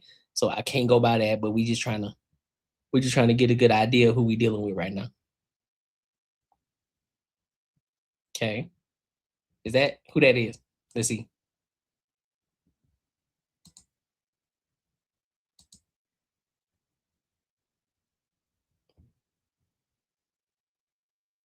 Oh, I don't know.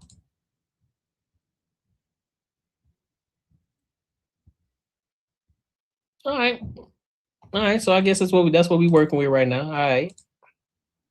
Like so strict, and I'm ratatata, and I'm just like, this is for the women that are in danger. Yeah. This is why you get that type of. I'm very passionate about. Hey, sis, no, ma'am, don't do it. And I don't think that men see me as that until they date me, and they're like, "You're so girly," and I'm like, "What did you think I was, a pit bull?" You know, like they're like, "Oh, you're submissive. You know how to listen. You don't overstep. You're not listening to respond. Like, you know how to just hold your emotions until it's time to really talk about that." And they're just like, I'm pleasantly surprised. So yeah, it is like a catch-22. Do you feel more pressure to show a softer side of you? With men? Well, period, just in public, because I get that exact same response. Oh, you're so strong and so masculine. And I'm the furthest from masculine. I don't think, here's the thing though.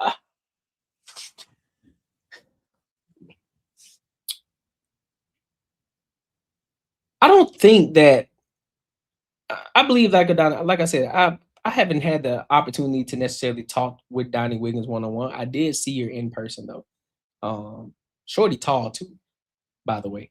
But I think she's a feminine woman. I just think that because of the line of work that she's in, you know, she has to have that little stern ability. But I don't think that a woman who can say her piece and, you know, be able to speak her mind, that doesn't necessarily make it masculine in a sense. I do believe that when you try to use that as a means of making you think that you're better, or you're leading with your money, you leading with your degrees, you're leading with all of that as if that's supposed to solidify you for whatever reason. I think that's where the issue comes in. Now that you think, because now you're in the space of, you seem as if you're trying to compete with a man. Don't do that. Don't do that. Because I think that women thrive on being women. I think you thrive in your femininity. That when you're not trying to compete with a man, when you're not trying to go toe to toe with a man, I think that's where women thrive, and I think that's where women can be their best. They can be their greatest when they are feminine, when they're operating in their feminine. That doesn't mean that you can't operate a business. That doesn't mean that you can't make your own money. But I just think that when you use that as a means of trying to compete with a man, and you try to compete with men in their spaces, that's where you lose. Yes, exactly. We all have those traits. Now, of course, the traits should come out more for masculinity on a man than it does a woman, just as there should be more femininity that a woman has than she does masculine energy. Because just because you're a feminine woman, that doesn't mean that you're soft. That doesn't mean that you're easily walked over. That doesn't mean that. I know a lot of people try to use that. I know a lot of women, they try to use that. Man, well, you should remain feminine. Oh, that means you want me to get walked over. That's not what that means. It means that you are comfortable with who you are. You are a feminine woman. You operate as such. You're not trying to compete with men because you're gonna stay in your lane, just as we gonna stay in our lane. We're gonna do what we're supposed to do as men. You do what you do as a woman. That doesn't mean that we both can't get to the money. Because why?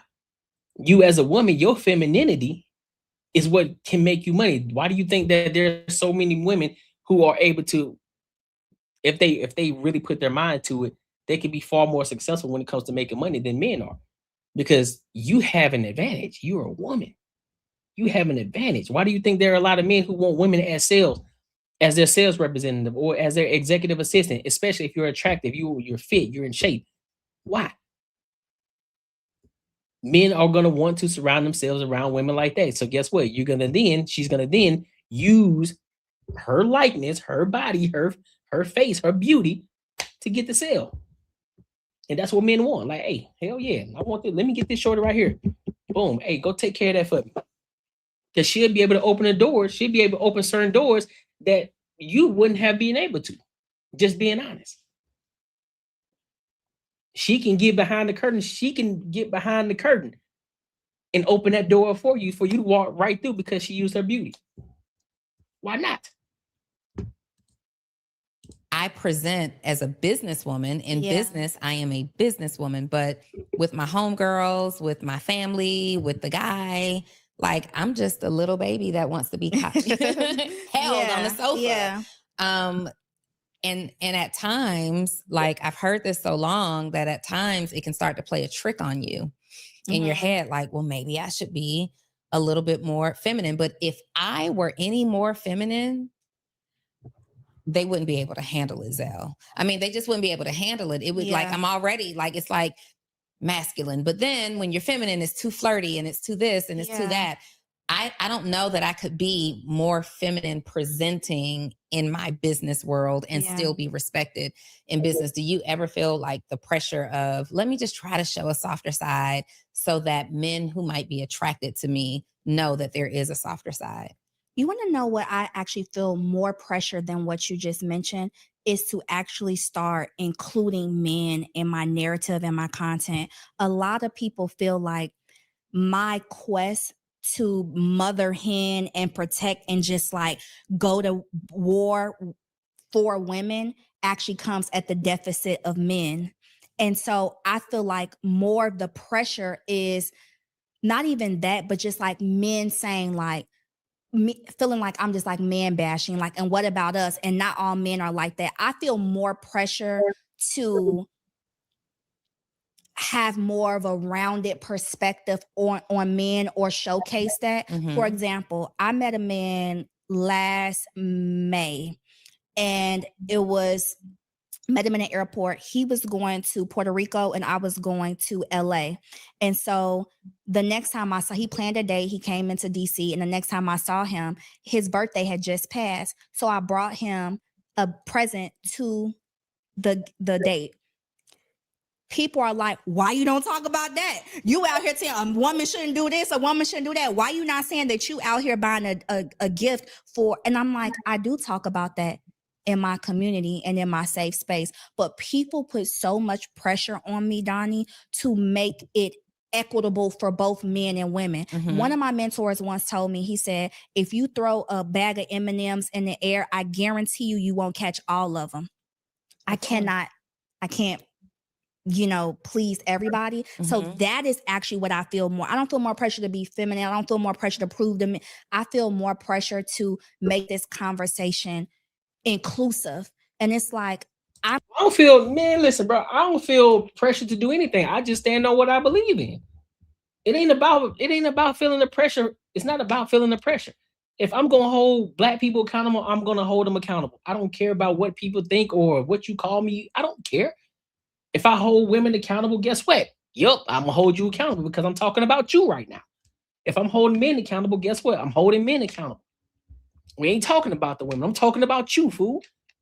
If I'm holding white people accountable, guess what? I'm holding white people accountable. I ain't talking about Black people.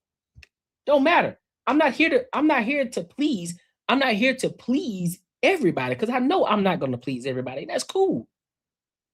So I'm going to talk the way I'm going to talk. If you feel some type of way about it, oh well, that's a you problem. That ain't a me problem. That's a you problem. Because there have been many times where I said I hold everybody accountable, including myself when I'm wrong. I said, you know what? I'm wrong. My bad. I'm sorry. I didn't mean to do that. Or I didn't mean to say that. I was wrong when I said that. And we keep it pushing. I'm not finna be pressured by nobody to talk about one side and then not the other. Nope. Not doing it. You got the ability to talk about whatever it is that you want to talk about on your platform. Don't tell me what to talk about. I'm becoming more comfortable with, like, I'm from the girls, rain, hail, sleet, or snow. If you don't like it, that's why my analytics are 98% women. It's somebody out here for everybody. That's what I felt more pressure of. Say, well, why can't you say all men? All men are not like that. Well, what about the men that are What about the man that I had sex with on the first day and now we're married? Well, congratulations. But the other women are not having sex with a man on the first date and getting married. They're getting ghosted. So I'm gonna talk to them. Period. In as it relates to you and dating, when you're thinking about the man, like, are you ready for marriage? Do you think that you said that you're going to attract your husband and end up married, but is that okay? So she ain't married. That first, because I've become very fine-tuned with how with who I actually want. So this is not a man who does not go to church. Okay, so he goes to church. You can't be wearing that. You can't be wearing that jacket in church. That shirt, that jacket that you got on right there. You can't be wearing that in the church. Just saying.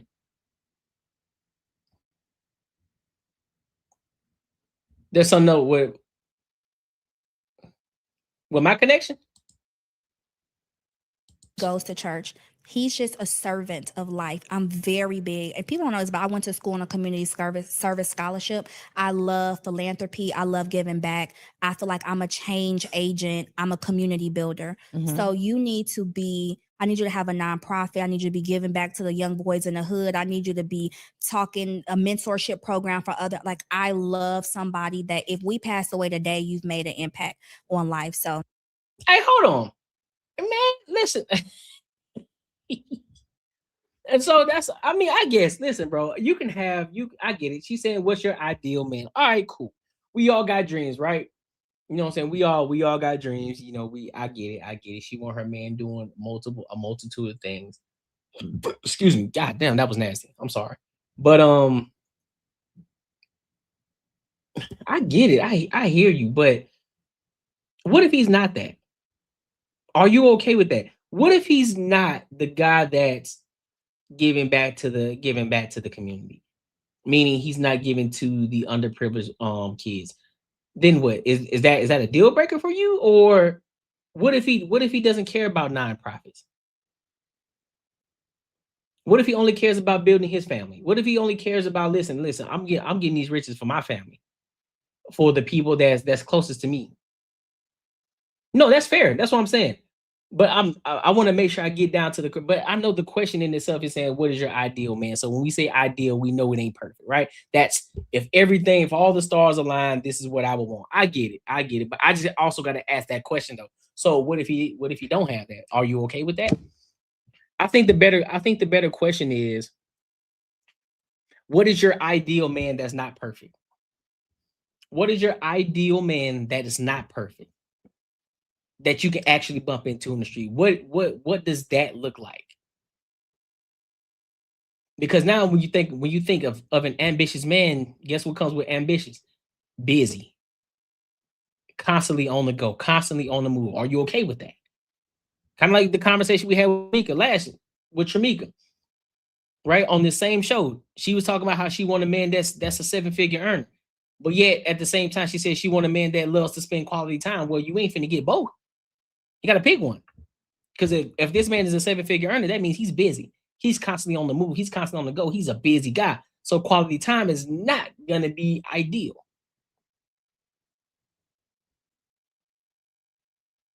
So there's different. What up, Mayana? That's why it's important to me that you're actually in the church doing service, and service is a part of your everyday life. What if he meets you or you meet him and he has the potential to do those things? He has a desire to. He's not doing those things just yet, though. I think that as a woman, there are some things that it's my job to do on this earth. And so there's some things I'm not going to concede on, but it's some things it's like, that is why God created me. Like, I'm going to incubate, I'm going to multiply. And so I'm your blind spot, I'm your peripheral. I have the ability to amplify all of those things. So I'm willing to work with somebody who just like, don't quite have it where I want it to, but it's like, I'm your inspiration. Like, look at me. Don't you want to be the best? Don't you want to be the best version of yourself? Like, that is what I feel like a wife should be. Mm-hmm. That's what a wife should be. Okay. Yeah, I agree. I think we're past that. I think in her regard, right? She got over 1 million. So she got over 1 million followers, with me. She's doing something significant, right? I also believe that in her growth as well, because you know what I mean. If she's gonna be in certain spaces, she's gonna have to move. She's gonna have to move a certain way. But like, shalom. Yeah, that's what I'm saying. Real life, PJ. Listen, I'm not opposed to what she's saying. I honestly don't have a grievance to what she's saying right now. I get where she's coming from. I get the aspect of what she's talking about. I'm not even trying to bash her. I'm just listening to what she's saying and just seeing if there's any contradictions. But I don't hear any contradictions of what she's saying. I feel it. If you feel as if you're that type of woman that's gonna pour into your man, and then the bigger thing is this. He said, "Don't fall for it." He told her, "Don't fall for it." But here's the bigger thing. It sounds good. And I'm gonna be honest with you. She's saying some legit things. She's saying the right things, but does it convert? Because we can talk about what we want. Like me, I can't wait to get my Porsche 911, right? I can't wait to buy my first Ferrari, right? I can't wait to do that. I can talk about it all day. But if I'm not doing the things that I need to be doing in order to get it, then it's just gonna be smoke, just blowing smoke in the air. That's all I'm doing. That's all I'll be doing, just blowing smoke in the air. I'm sorry, Porsche 911. I said Porsche 911. But yeah, you feel me? But it sounds good though. I don't see anything wrong. Areas that you're not willing to concede on, though. What are some of those things? Ooh. I appreciate you. Somebody who again just has no religious affiliation. That's I will never. Somebody who, I know this sounds crazy. It may not seem big to some people, but just somebody who is not really a determined go-getter. Yeah, but see, yeah, A.R. Smith, and I see your point. Because I hear the talking points, but then I'll be distracted by what's going on with this jacket. Be like, that sounds good what you're saying. But I just can't get over these nails, for one. I don't care how much money you got. I can't get over these nails, and I can't get over this jacket, this outfit that you got going on right now. If you can't wear it in a professional setting, I don't think you need to be rocking it. I don't care how sexy it look or how sexy you want it to be. No, I got questions. I got questions. You don't have to quite have it now. You have to have something. But I'm talking like I am thoroughly attracted to somebody who's looking at turning 0 into 100. Yeah. I need that type of drive. It makes me horny, Donnie. Like I need that. Ooh. I need that in a person. So somebody that just has a quest for life. I think that's somebody that lacks empathy, patience, and kindness. Yeah. Oh my goodness. That's one. Who are you when nobody's looking? Mm-hmm. I love generosity, and generosity is not just financially. It's like, are you the cool uncle of your nieces and nephews? Are you did somebody make you a godfather? Mm-hmm. Are you somebody who values family? Like that is actually generosity. Mm-hmm. That's generosity. Like you are spending your time with your family, somebody that has a network of some sort, because people don't realize that. And somebody who lost both of my parents and I only have one sibling, I would just love to have somebody who is connected in some kind of way, because I'm going to inherit your tribe. And I'm also going to inherit all of your habits and everything that you do, your money habits, your daily habits, your fitness habits, your eating habits, all of that. So I just want that kind of range. I feel like once you kind of got those things, we could build the rest. We can do the rest. What about the way he looks? Somebody's looking at this right now and they say, Tasia might be my girl. She's talking very, very high level. She's got her mind right. You haven't mentioned money yet. It wasn't the first thing that came out of your mouth anyway. What does he look like? If you lined up all of my exes, the only thing that was consistent is that they were very, very smart men. I'm talking about leader of the pack, like a renegade. Were doing stuff before people were ever doing it. Like, She's saying what he looked like, girl. She ain't talking about his mind and what the hell he was doing. She said what he looked like. Listen to the question. that type of like a rule breaker. That is the only thing. I don't have height requirements. I don't need a 6-pack. I don't care about bald, whatever the case may be. I like a man that is into me. My type is a man that's literally into me and obsessed with everything that I'm doing. So I feel that so much because I mean, I definitely want to be attracted. Yes, that's important. Yeah, so but the I'm things that I am attracted to attracted intellect. Oh, intellect, full blown. Mhm. After the intellect piece, I feel like I always meet smart men. I am attracted to nice teeth. Mm-hmm. Not the Atlanta veneers. Okay. But nice teeth, full lips, Mm-hmm.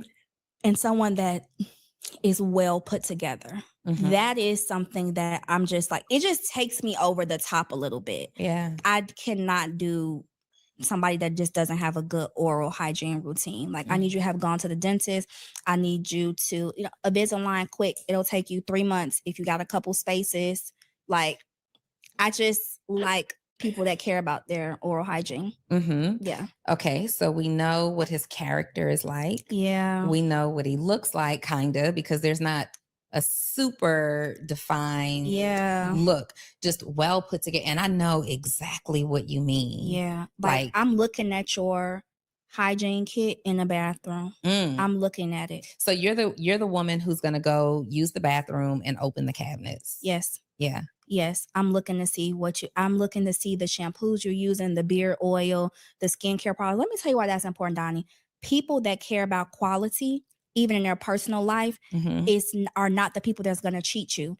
Even if it's not the same equally yoked, like maybe you spend more money on camera equipment because you like the bike and you bought a $700 bike. You're not going to trip about my Sephora trip. You see what I'm saying? Because people that like quality. And so I'm always interested in how you indulge yourself in luxury and quality outside of me. Hey, listen. Hey, hold up. I got to be honest with y'all. She cooking right there. 1,000%. I 110,000% agree. Hygiene is very important. Hygiene is very important. We had this conversation on Wednesday when we were talking about DJ Envy. We were talking about DJ Envy, how Buddy didn't know how to bathe. Talk about his wife taught him how to bathe. And so I went into an entire moment of teaching motherfuckers how to bathe. Like, hey, big dog. Like, hey, you need throw away the towels, get rid of the rags. You got to upgrade your cleaning style, big dog. Get you a silicone scrub with the long handle, pause. You feel me?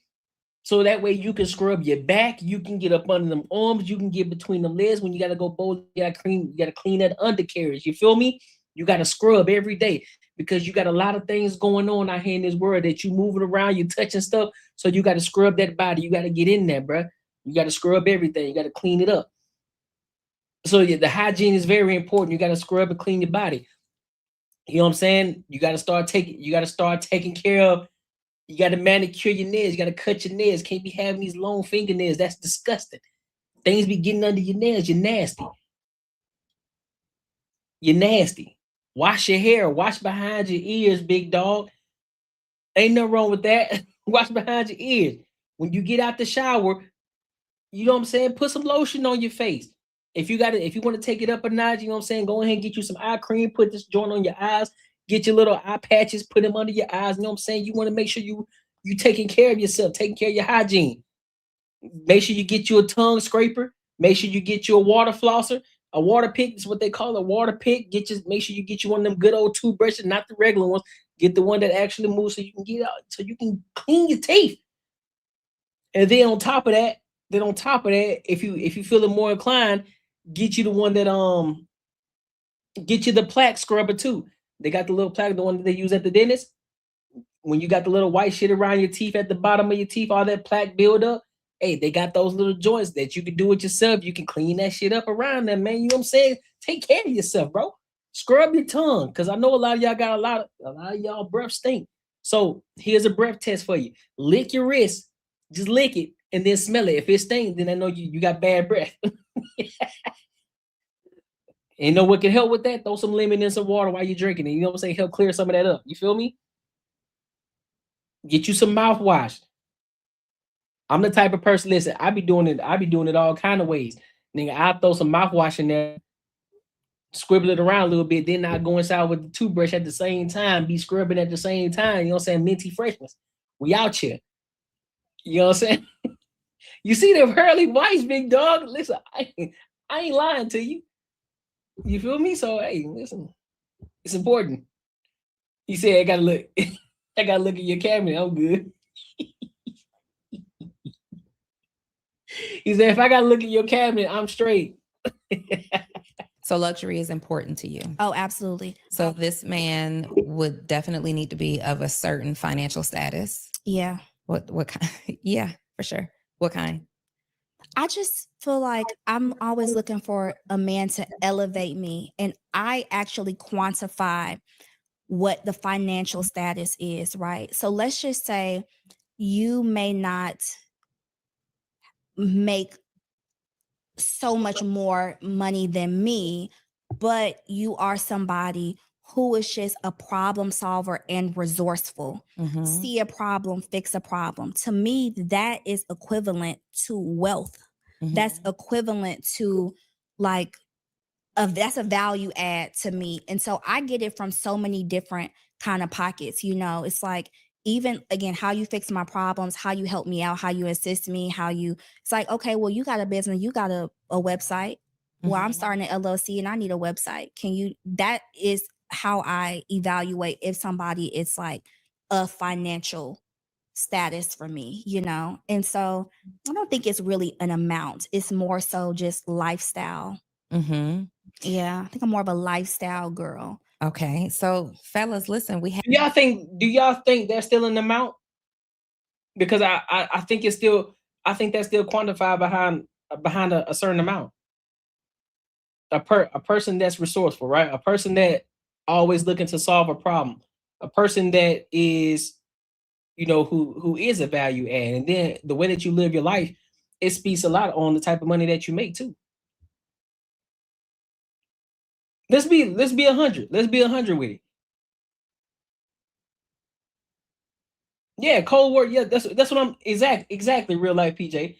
You know what I'm saying? So that number has to be a number. Whether you don't know the specific, maybe you can't break it down to 100,999. You know, if you can't break it down to that level, but there has to be a figure range. Okay, so we talking 6 figures, we talking 7 figures, we talking 8, 9. What's that figure range that we're talking about? Because I constantly keep bringing up certain areas in Scottsdale, right? Like Biltmore, the Biltmore area. The difference between of how it looks over there versus how it looks in different areas like a Glendale is night and day. People take care. I give you a prime example, man. I went to play pickleball yesterday, early in the morning. Woke up at 6 in the morning, went to go try to play pickleball. In one area, everybody out there early in the morning, men and women alike, they out there getting to it, playing pickleball. They out there.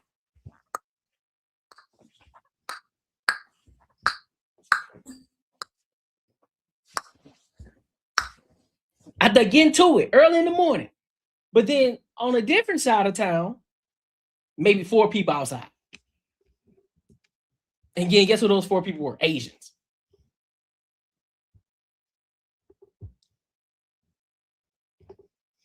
And it goes to show you the area in the proximity that you're in. That area over there in the Biltmore area, those people care about health. They care about keeping themselves up. They care about taking care of their bodies. That's a part of their lifestyle. That's a part of their lifestyle. They want to get there. They're active. That's why you don't see many obese people in that area, if any. Nobody is grossly obese over there at all. At all. They're in some sort of shape. So yeah. So the light, so in what she's speaking on, it has a number for sure. Hey, listen. AR Smitty, listen. Find the area, big dog. They out there. I'm gonna put you on game because you know us in the Black community. You know what I'm saying. A lot of times we like to stick to hooping. We like to stick to the basics, right? We like to stick to hooping and shit like that. You go to yoga,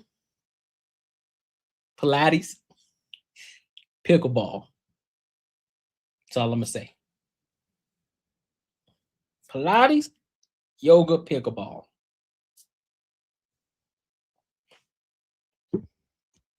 That's all. Listen. That's all. That's all I'm gonna say. You feel me? That's all I'm gonna say. That's all I'm gonna say. We have somebody. I think you are extremely well put together. If someone says, "Hey, I work in corporate America," is that, or do you prefer a corporate person or an entrepreneur, or does that matter to you at all? I can do corporate. I come from corporate. My father was blue collar. He worked 10 jobs. So I love a man who is just successful and has climbed the ladder. But my thing mostly is like, this is what I'm a think tank. Tell me what you know. Tell me what you want to do, and we will start you a business. How soon do you go into that? So ultimately, she wants you to own your own shit. So we cool with you having a corporate job and all, but we don't want that to be your life. You know what I'm saying? There has to be a plan to get you out. That's cold. That's basically what she's saying. Listen, I'm a think tank. We're gonna figure out what you're good at, how we can start a business, and I want to live a lifestyle of an entrepreneur. That's basically what it's saying. That's basically what she's saying.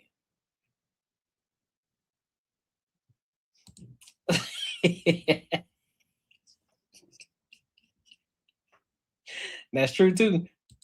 Version of you though, and I asked that question because there are women like myself, who just start doing too much too soon. Oh yeah, like we're very aligned in some of our thought processes around dating. I too am a multiplier. I too am going to see things and connect the dots and put the pieces together. But I have learned in recent years that you have to pull back a little bit. And it's not for me because that's just innately who I am. Sometimes it feels like dumbing it down just a little bit so that you're not doing too much. So you're not sending the boxes to Germany and all these things before you really get to the character of the person. You recognize somebody that you can build with. How soon do you step into that role? I think it's about how I identify that I can build with them. And as a woman, I'm always kind of testing you. For example, I was talking to this guy and I went over to his apartment and he had all of this like plastic Tupperware that drove me insane. And I'm like, why do you want chili and spaghetti stains in your... I have Tupperware that I bought that was glass and I've had it 7 years later. So your Tupperware needs to be glass. Politely sent Pyrex glass Tupperware to his house every day. Babe, look at my meal prep. Okay, boom. You're somebody that is appreciative.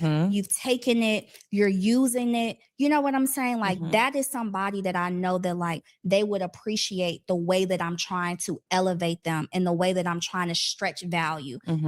So it takes a little time. I'm also just looking on how you're investing in me. Right. And this is just like, are you sitting down and having those conversations with me? Do you want to recap after my meetings? Are you curious about what I'm doing? I never date men that don't ask me what I do.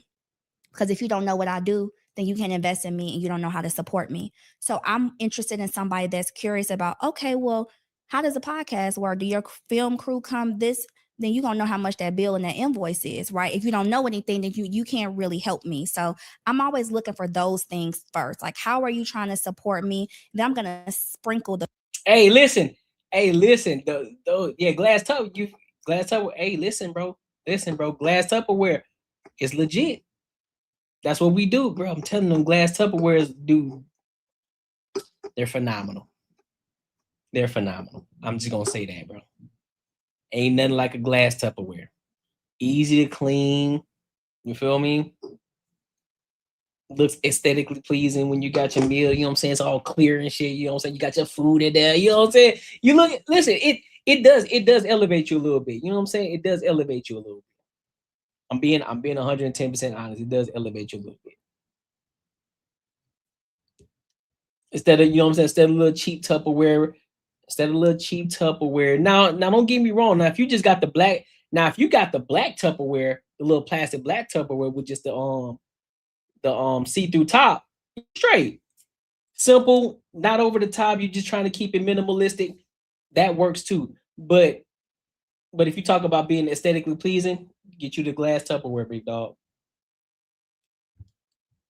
Fairy dust in there, you know, to show you the wife in me. Some women feel like they gotta, you know, you don't do girlfriend. Why you doing wife things? Girl, he needs a preview.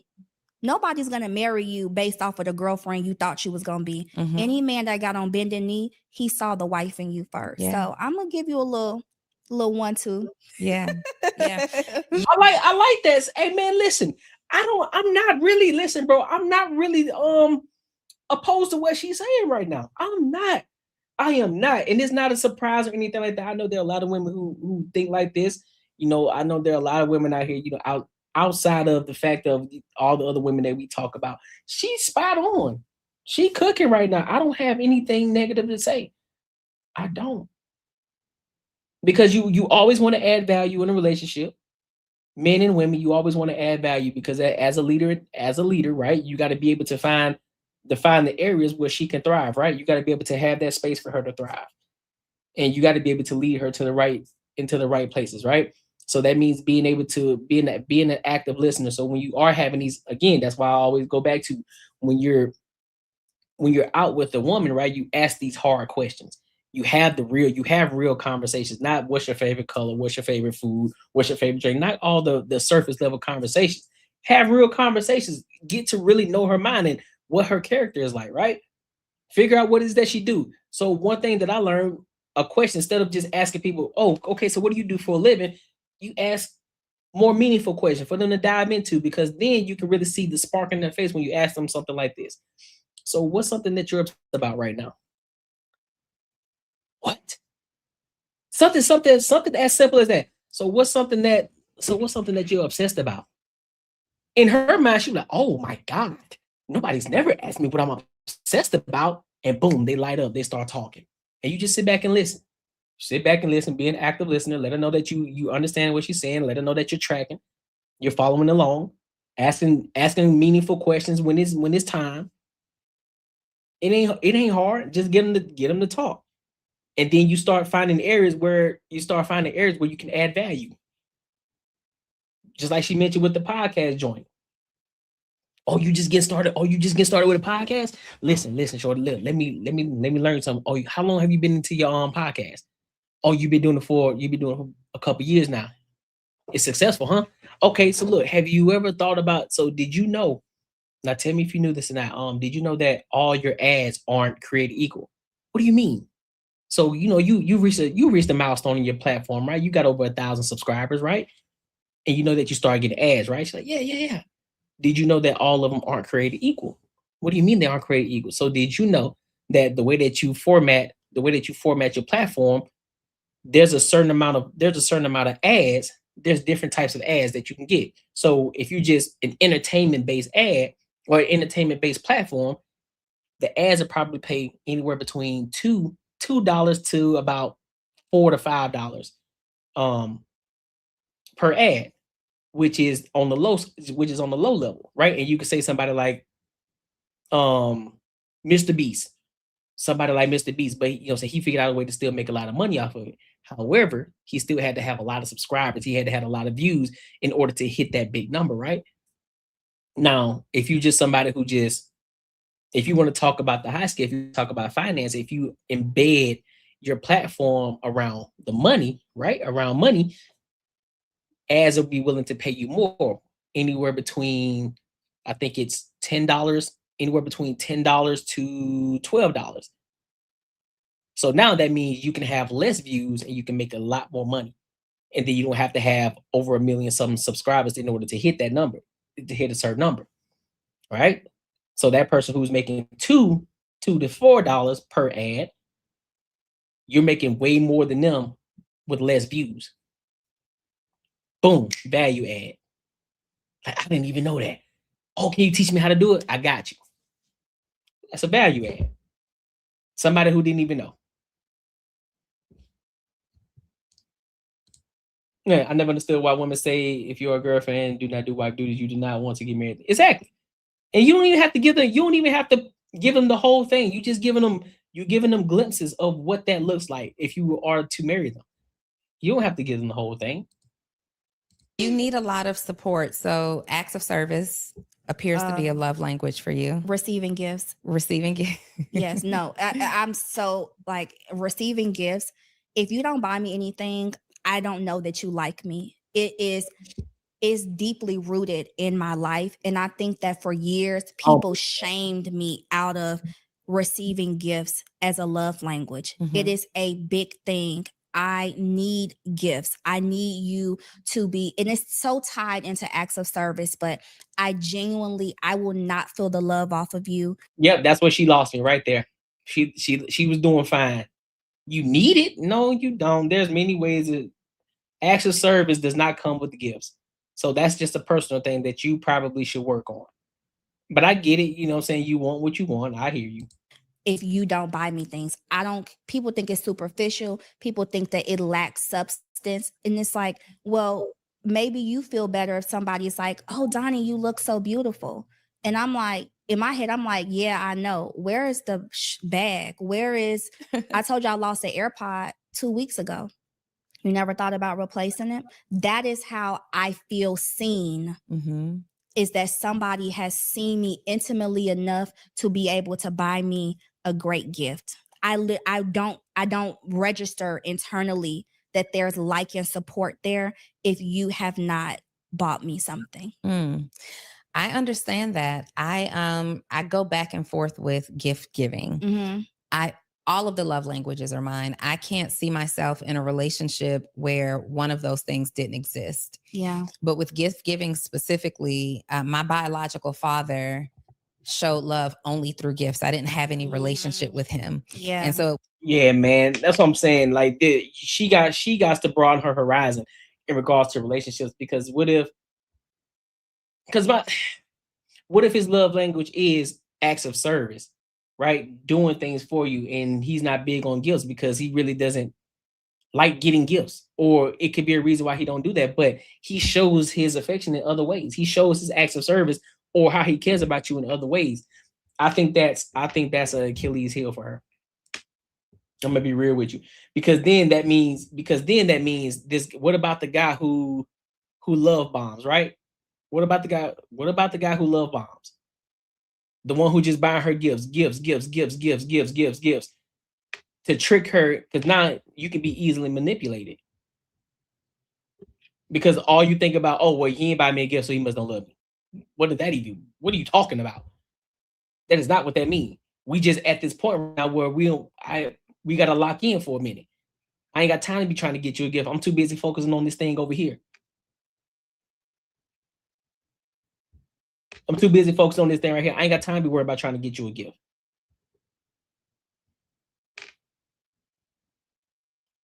Like, so nah, she needs to figure that one out.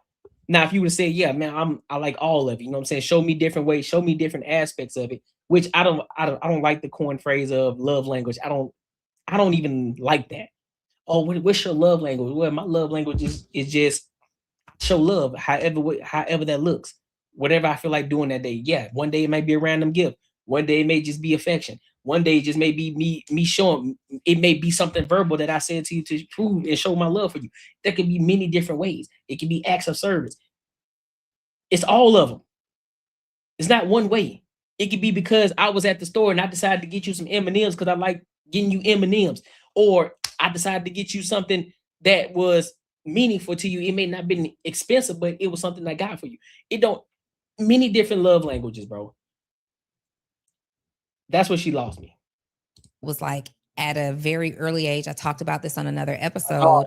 As a preteen, all he knew how to do was like send me stuff, but I never saw his face. We didn't have a relationship. He and my mom were married and divorced. And then I didn't see him again until 8th grade. And when he came, he just showered me with these gifts.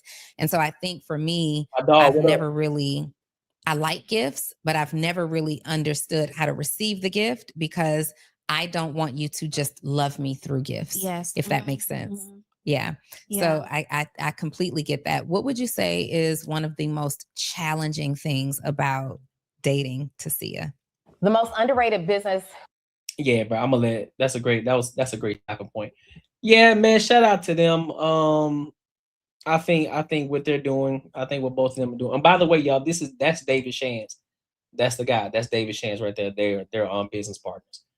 But shout out to Donnie Wiggins. You know what I mean? Shout out to her doing what she doing. But I think Shorty, overall, I don't see anything bad with what she was saying. You know, we all got our vices. We all have our thing that we need to work on in life in general. But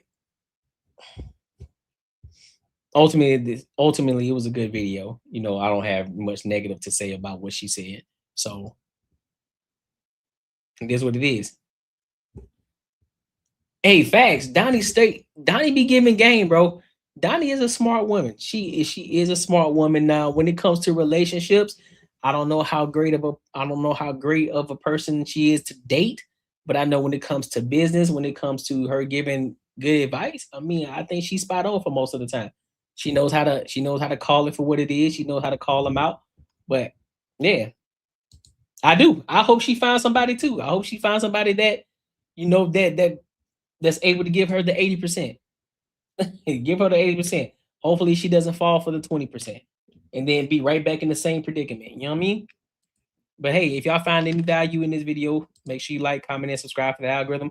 Make sure you hit the bell notification and don't forget to tap into the Patreon and become part of the Free Agents Society, my good people. Listen, if you enjoyed this video, be sure to check out either of these 2 videos right here. And make sure you share this post with your friends and your family. Yes, sir. But let me read this super chat real quick, dog. Yeah, you right, man. Making money is me, man.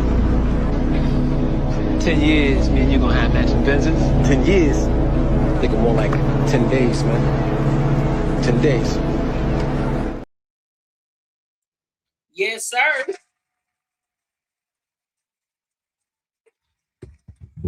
Shout out to the dog, Slimmy, for the 20 ball. He said supporting the homie. That dude running and crying for the $5 is always hilarious, man. That's a fact. we can't take that. We can't take that one away. We can't take that one away. Shout out to Lady Zyrex.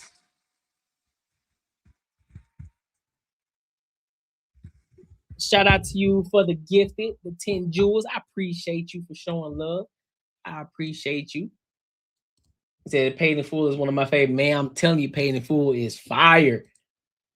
Hopefully she finds what she's looking for. That's a fact. That's a fact. I hope she do find what she's looking for. I do. All right, so listen, we got one more topic. And this one here, I really want y'all input on this because I've been watching this. I've been watching her for a minute. Her name is Cody Sanchez. I don't know if y'all know who that is, but I've been watching her for a minute and she gives some really good insight on a lot of different things, especially when it comes to business. And now she talks about overthinking. You've had a decision sitting on your desk for 2 weeks. So one of the things today that we're talking about is overthinking. People who have analysis paralysis, people who overthink a lot of things, people who try to become the people who deem to be perfectionists, but then they still never get anything done. So I want y'all insight on what she's talking about. Do you agree or do you disagree with what she's saying? All right, so we're going to get into it and then we're going to give our thoughts and we're going to give our opinions. So let's go ahead and rock out.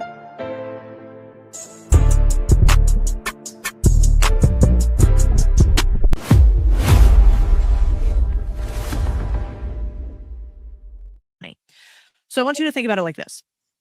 Every decision you face has a shelf life. The information you have on it is super fresh right now, right? Your conviction, strong today. The opportunity, most available today. Every day you wait 3 really scary things happen at the same time, and they happen invisibly. One, your data ages, meaning like the context you're deciding in is already different tomorrow than it was today. So you think you're like gathering information, but actually you're watching that bread go stale. Number two, your conviction starts to erode. Like your certainty peaks at the moment you first see the problem clearly, right? And every time you re-review the option, like you give yourself little chances for doubt. By week 2 or 3, the decision actually feels harder than day 1 because your brain has literally beaten itself into a fog and given it lots of different options. And by 3, your window closes. Other people are moving, teams are shipping. So every day you wait, a competitor, a customer, or a market condition gets closer to making the decision for you. Not good. So what's the takeaway here? Is that you eat the fruit when it's the freshest.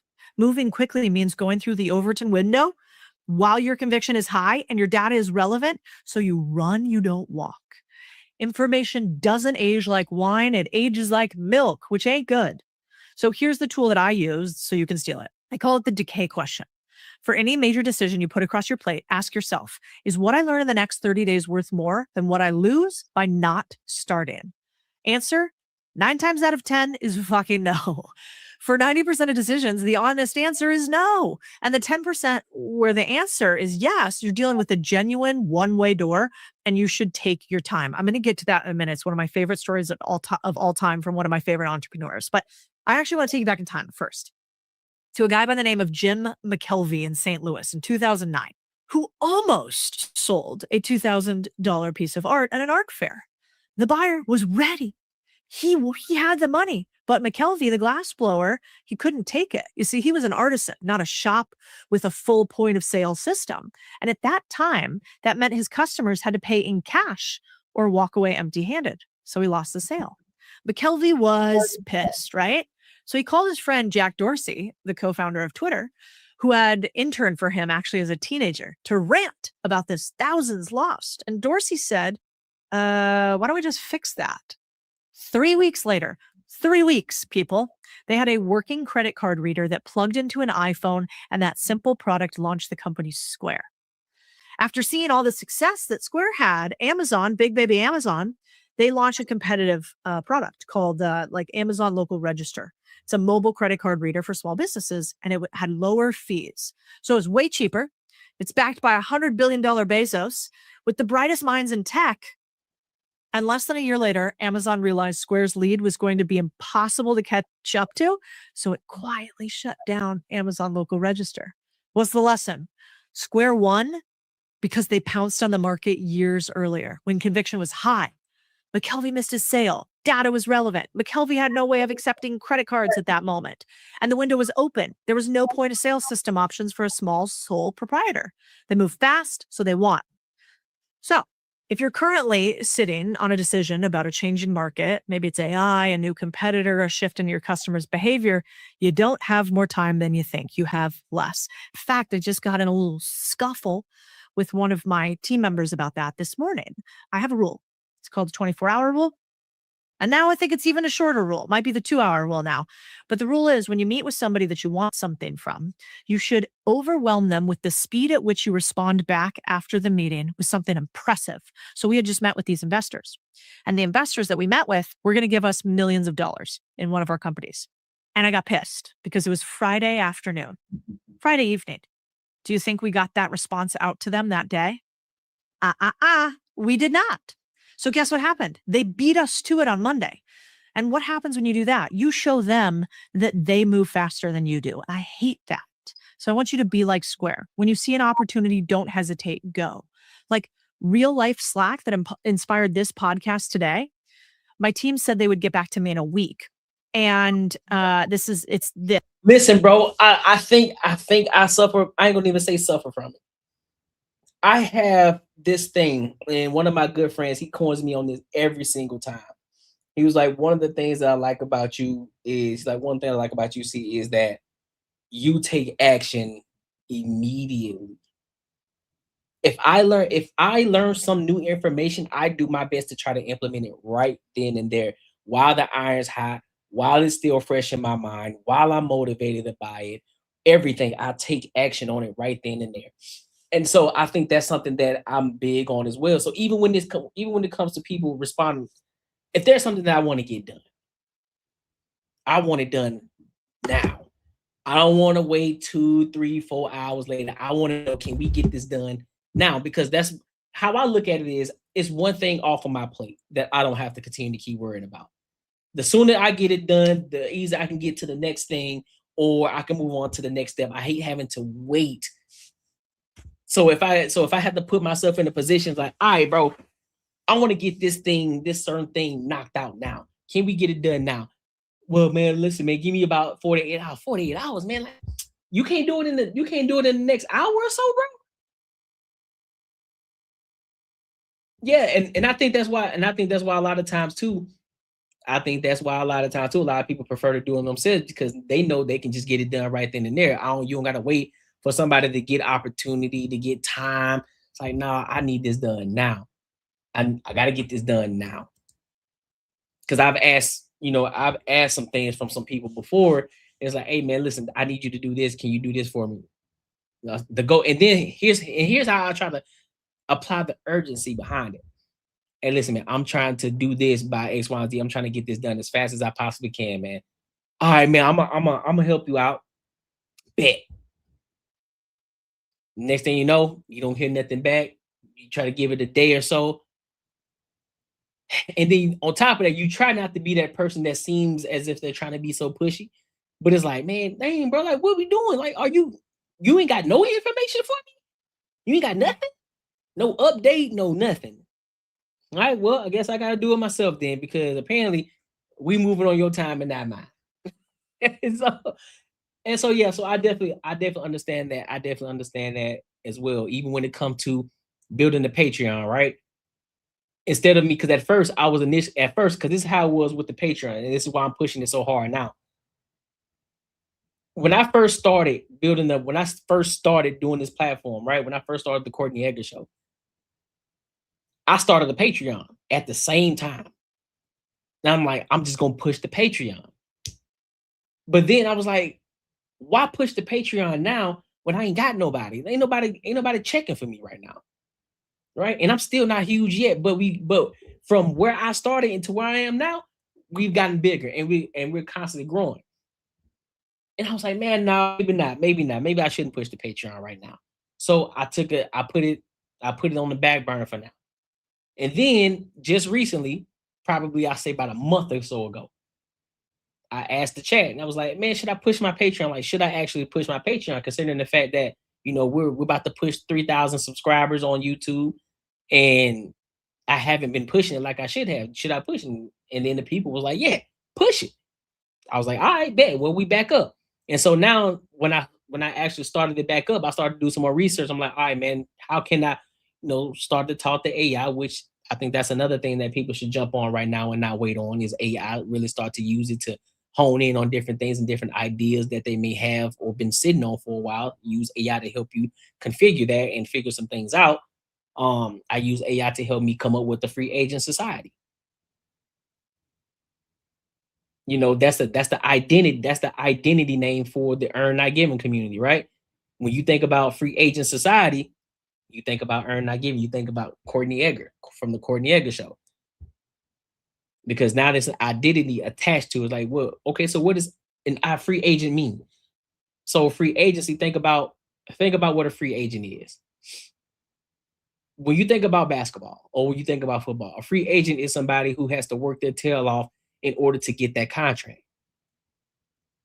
They aren't tied to anybody, but they have to put in the work. They have to get to it. They have to do better than the next person. They have to show their worth and they have to show their value in order to obtain that contract from whatever team that wants to work with them. And it goes along with not being tied down and not being held to a narrative that people want you to say, or being able to speak a certain way and not letting everybody else predict on what you say. Because a while back, somebody told me that I was a paid plant in order to push a narrative. I said, nah, don't nobody pay me to do nothing. I do this off of my own whim. I do this because I want to do this. I'm not tied down. I'm not tied down by anybody to tell me to push a certain narrative. I'll talk how I talk, and I'm going to continue to keep doing that. And that's why I came up with Free Agent Society. So if people want to be a part of that, and then on top of that, because and ultimately it's about earning your keep. It's about building your own table. And that's where the Free Agent Society came from. So if you want to be a free agent, tap into the Patreon. If you feel that aligns with you, become part of the Patreon, man. Become part of the Free Agents Society. All right. But let's keep this video going. Yes, if you're on YouTube, you can see it right now. Also, hi, YouTube, like and subscribe. I just sent this out to this team as I was reviewing what I wanted to talk to you guys about. And basically what it says here is, no, don't wait a week. Let's spin this up in 24 hours and see if anyone bites. If they do, we'll build it, which basically means we don't have a product. We're not ready actually to launch this, but I want to spin it up, see if we can get credit cards. And if we can't, we're going to launch it and then we'll figure it out. We'll build the airplane on the way down. That's how you should work in this world today. Otherwise, you're, as the kids say, nig me, not going to make it. And, it's not just these stories from me or Square, this story is so good. I don't think it's told enough. So in 2010, there's this guy by the name of Kevin Systrom, and he had a dying check-in app called Bourbon. Like, it wasn't going to make it. It had like 100 users, $500,000 of VC money in the bank, and a product that apparently nobody wanted. But when Systrom looked at the data, he noticed that users, there's 100 of them, loved Bourbon's creative photo posting functions. So he pivoted. He got rid of check-ins and he kept the photos, and he rebranded his Instagram. Instagram launches in like October of 2010, and the response is insane. 18 months later, Facebook pays a billy for them, and only 13 employees are on the payroll at that time, which is wild. We have like 100 employees, just so you know.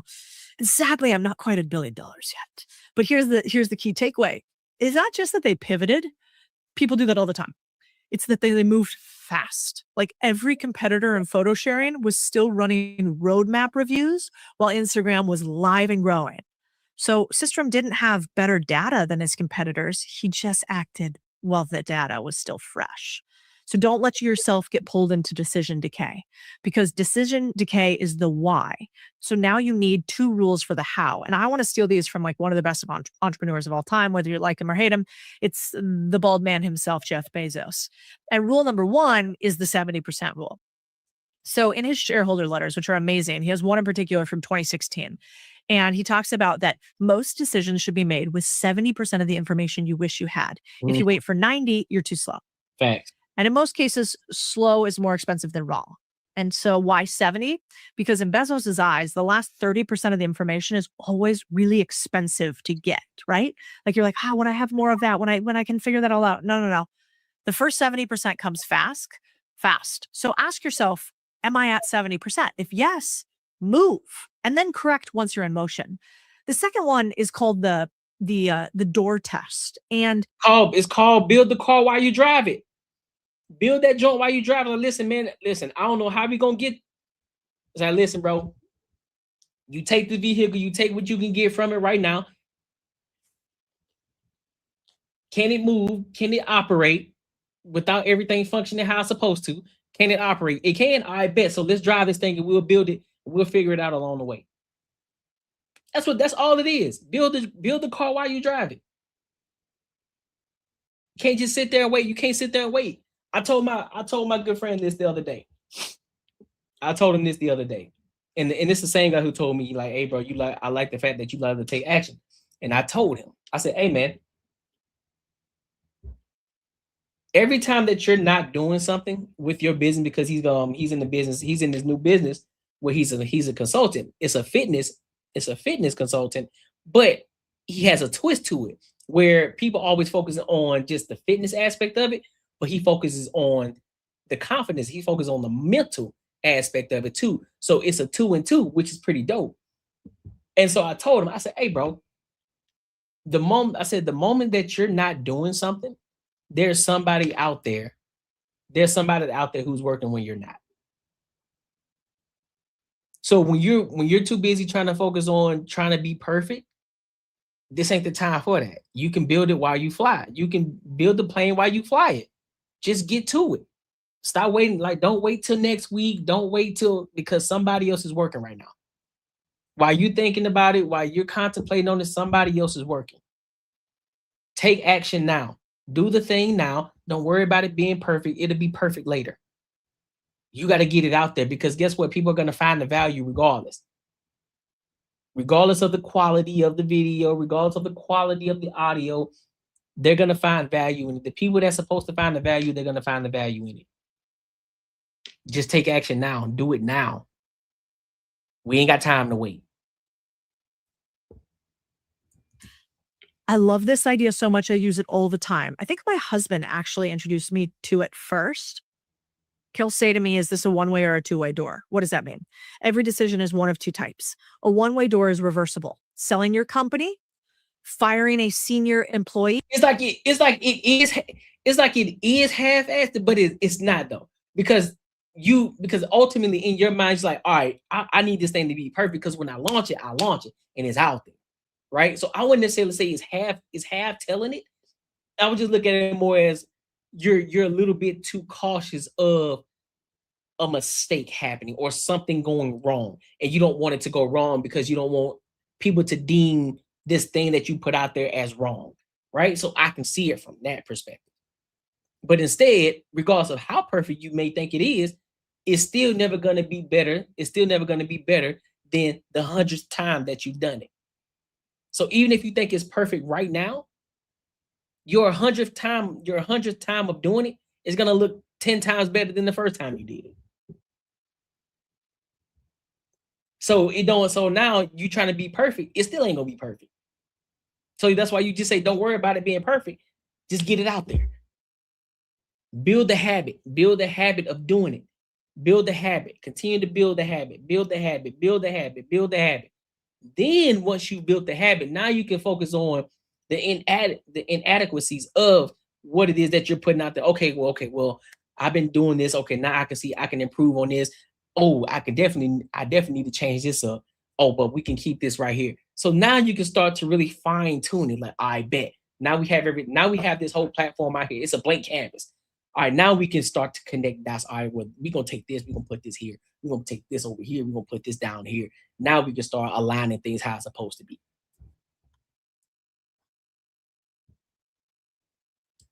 Glass half full. Yeah, I mean, I guess it can be perceived like that.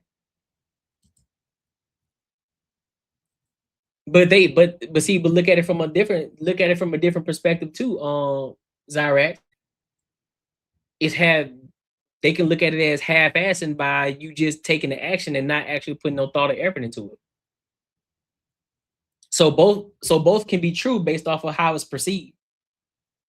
If you don't put it out, that means you half-assed.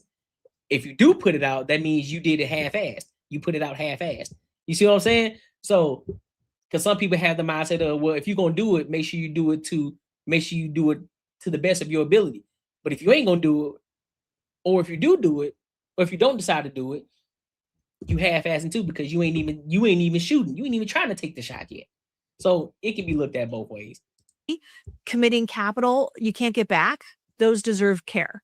Like the door only opens one way. You can't go back through it. Does that make sense? Whereas like a two-way door is reversible.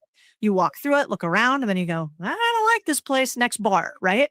So that might be something like testing a price, hiring a new contractor, posting something publicly. The 2016 letter basically says, you should make these moves fast by high judgment people and don't use a fucking committee. Committees are where dreams go to die.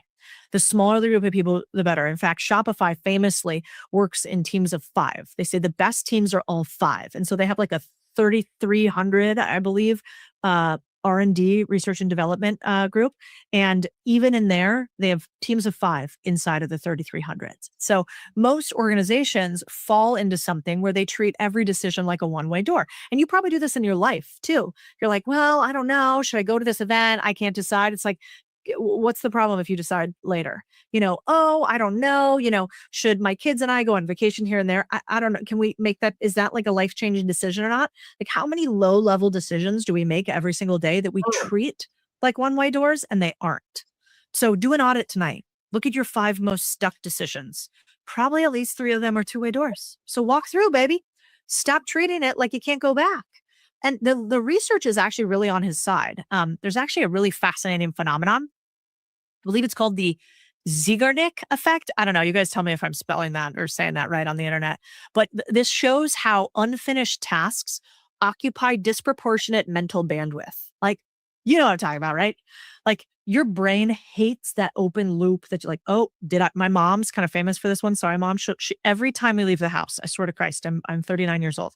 Every time we leave the house, she goes, did I unplug the curling iron? Did we shut the garage door? It's like, is looping every time. And those small decisions, they eat away at your cognitive power. So if you've been feeling foggy, scattered, and drained, look at your decisions and close those loops. And, you know, while we're being honest about what's actually draining your cognitive performance, let's talk about the one thing that sits underneath all of it, the thing that makes the 70% rule possible, that makes fast, high conviction decisions feel natural instead of terrifying: sleep, specifically deep sleep. That's why I'm obsessed with 8 Sleep, and I use it. The 8 Sleep Pod is a smart cover that goes on your existing mattress. It heats or cools each side into. Y'all see how she just implemented that? So she just implemented that, adding that just like that. Hey, look at it. That's smooth. I like that. I like that. Just implemented the 8 Sleep. That's dope. Let me skip ahead though. Let me skip ahead though. That was a phenomenal segue. And that proves that analysis paralysis is real and measurable. So when you keep every option open, your conversion rate on actually executing collapses. Moving fast forces you to cut options. Cutting options is how you reach action. So the research all kind of comes together on one conclusion: commit to constraints. Like, if you can just reduce your choices and make those decisions, watch how your life improves. And I can tell you firsthand because I do it too. Hey, bro, she cooking. I ain't gonna hold you. She cooking. She straight up cooked. I know that, and there's more to it too. There's more to it. I'll make sure I link it when I clip this up in the original single form video. I'll make sure I link that video back so y'all can go watch it. For those of y'all who may be struggling with analysis paralysis and and are struggling with just taking action. So I definitely do that. But shout out to Cody Sanchez, man. She's dope, bro. I ain't gonna lie. I think she was just named top 10 content creators. And I think on top of that, making $31 million through content creation by herself. That's not talking about the businesses that she owns. It's crazy. That's dope. That's dope, man. So shout out to her. And if any of you have gained value from this video, make sure you like, comment, and subscribe for the algorithm. Make sure you hit the bell notification and share this with your family and friends. And also make sure you tap into the Patreon, become part of the Free Agent Society. All right. Listen, if you enjoyed this video, be sure to check out either of these 2 videos right here. And make sure you share this post with your friends and your family. Yeah, exactly. Exactly.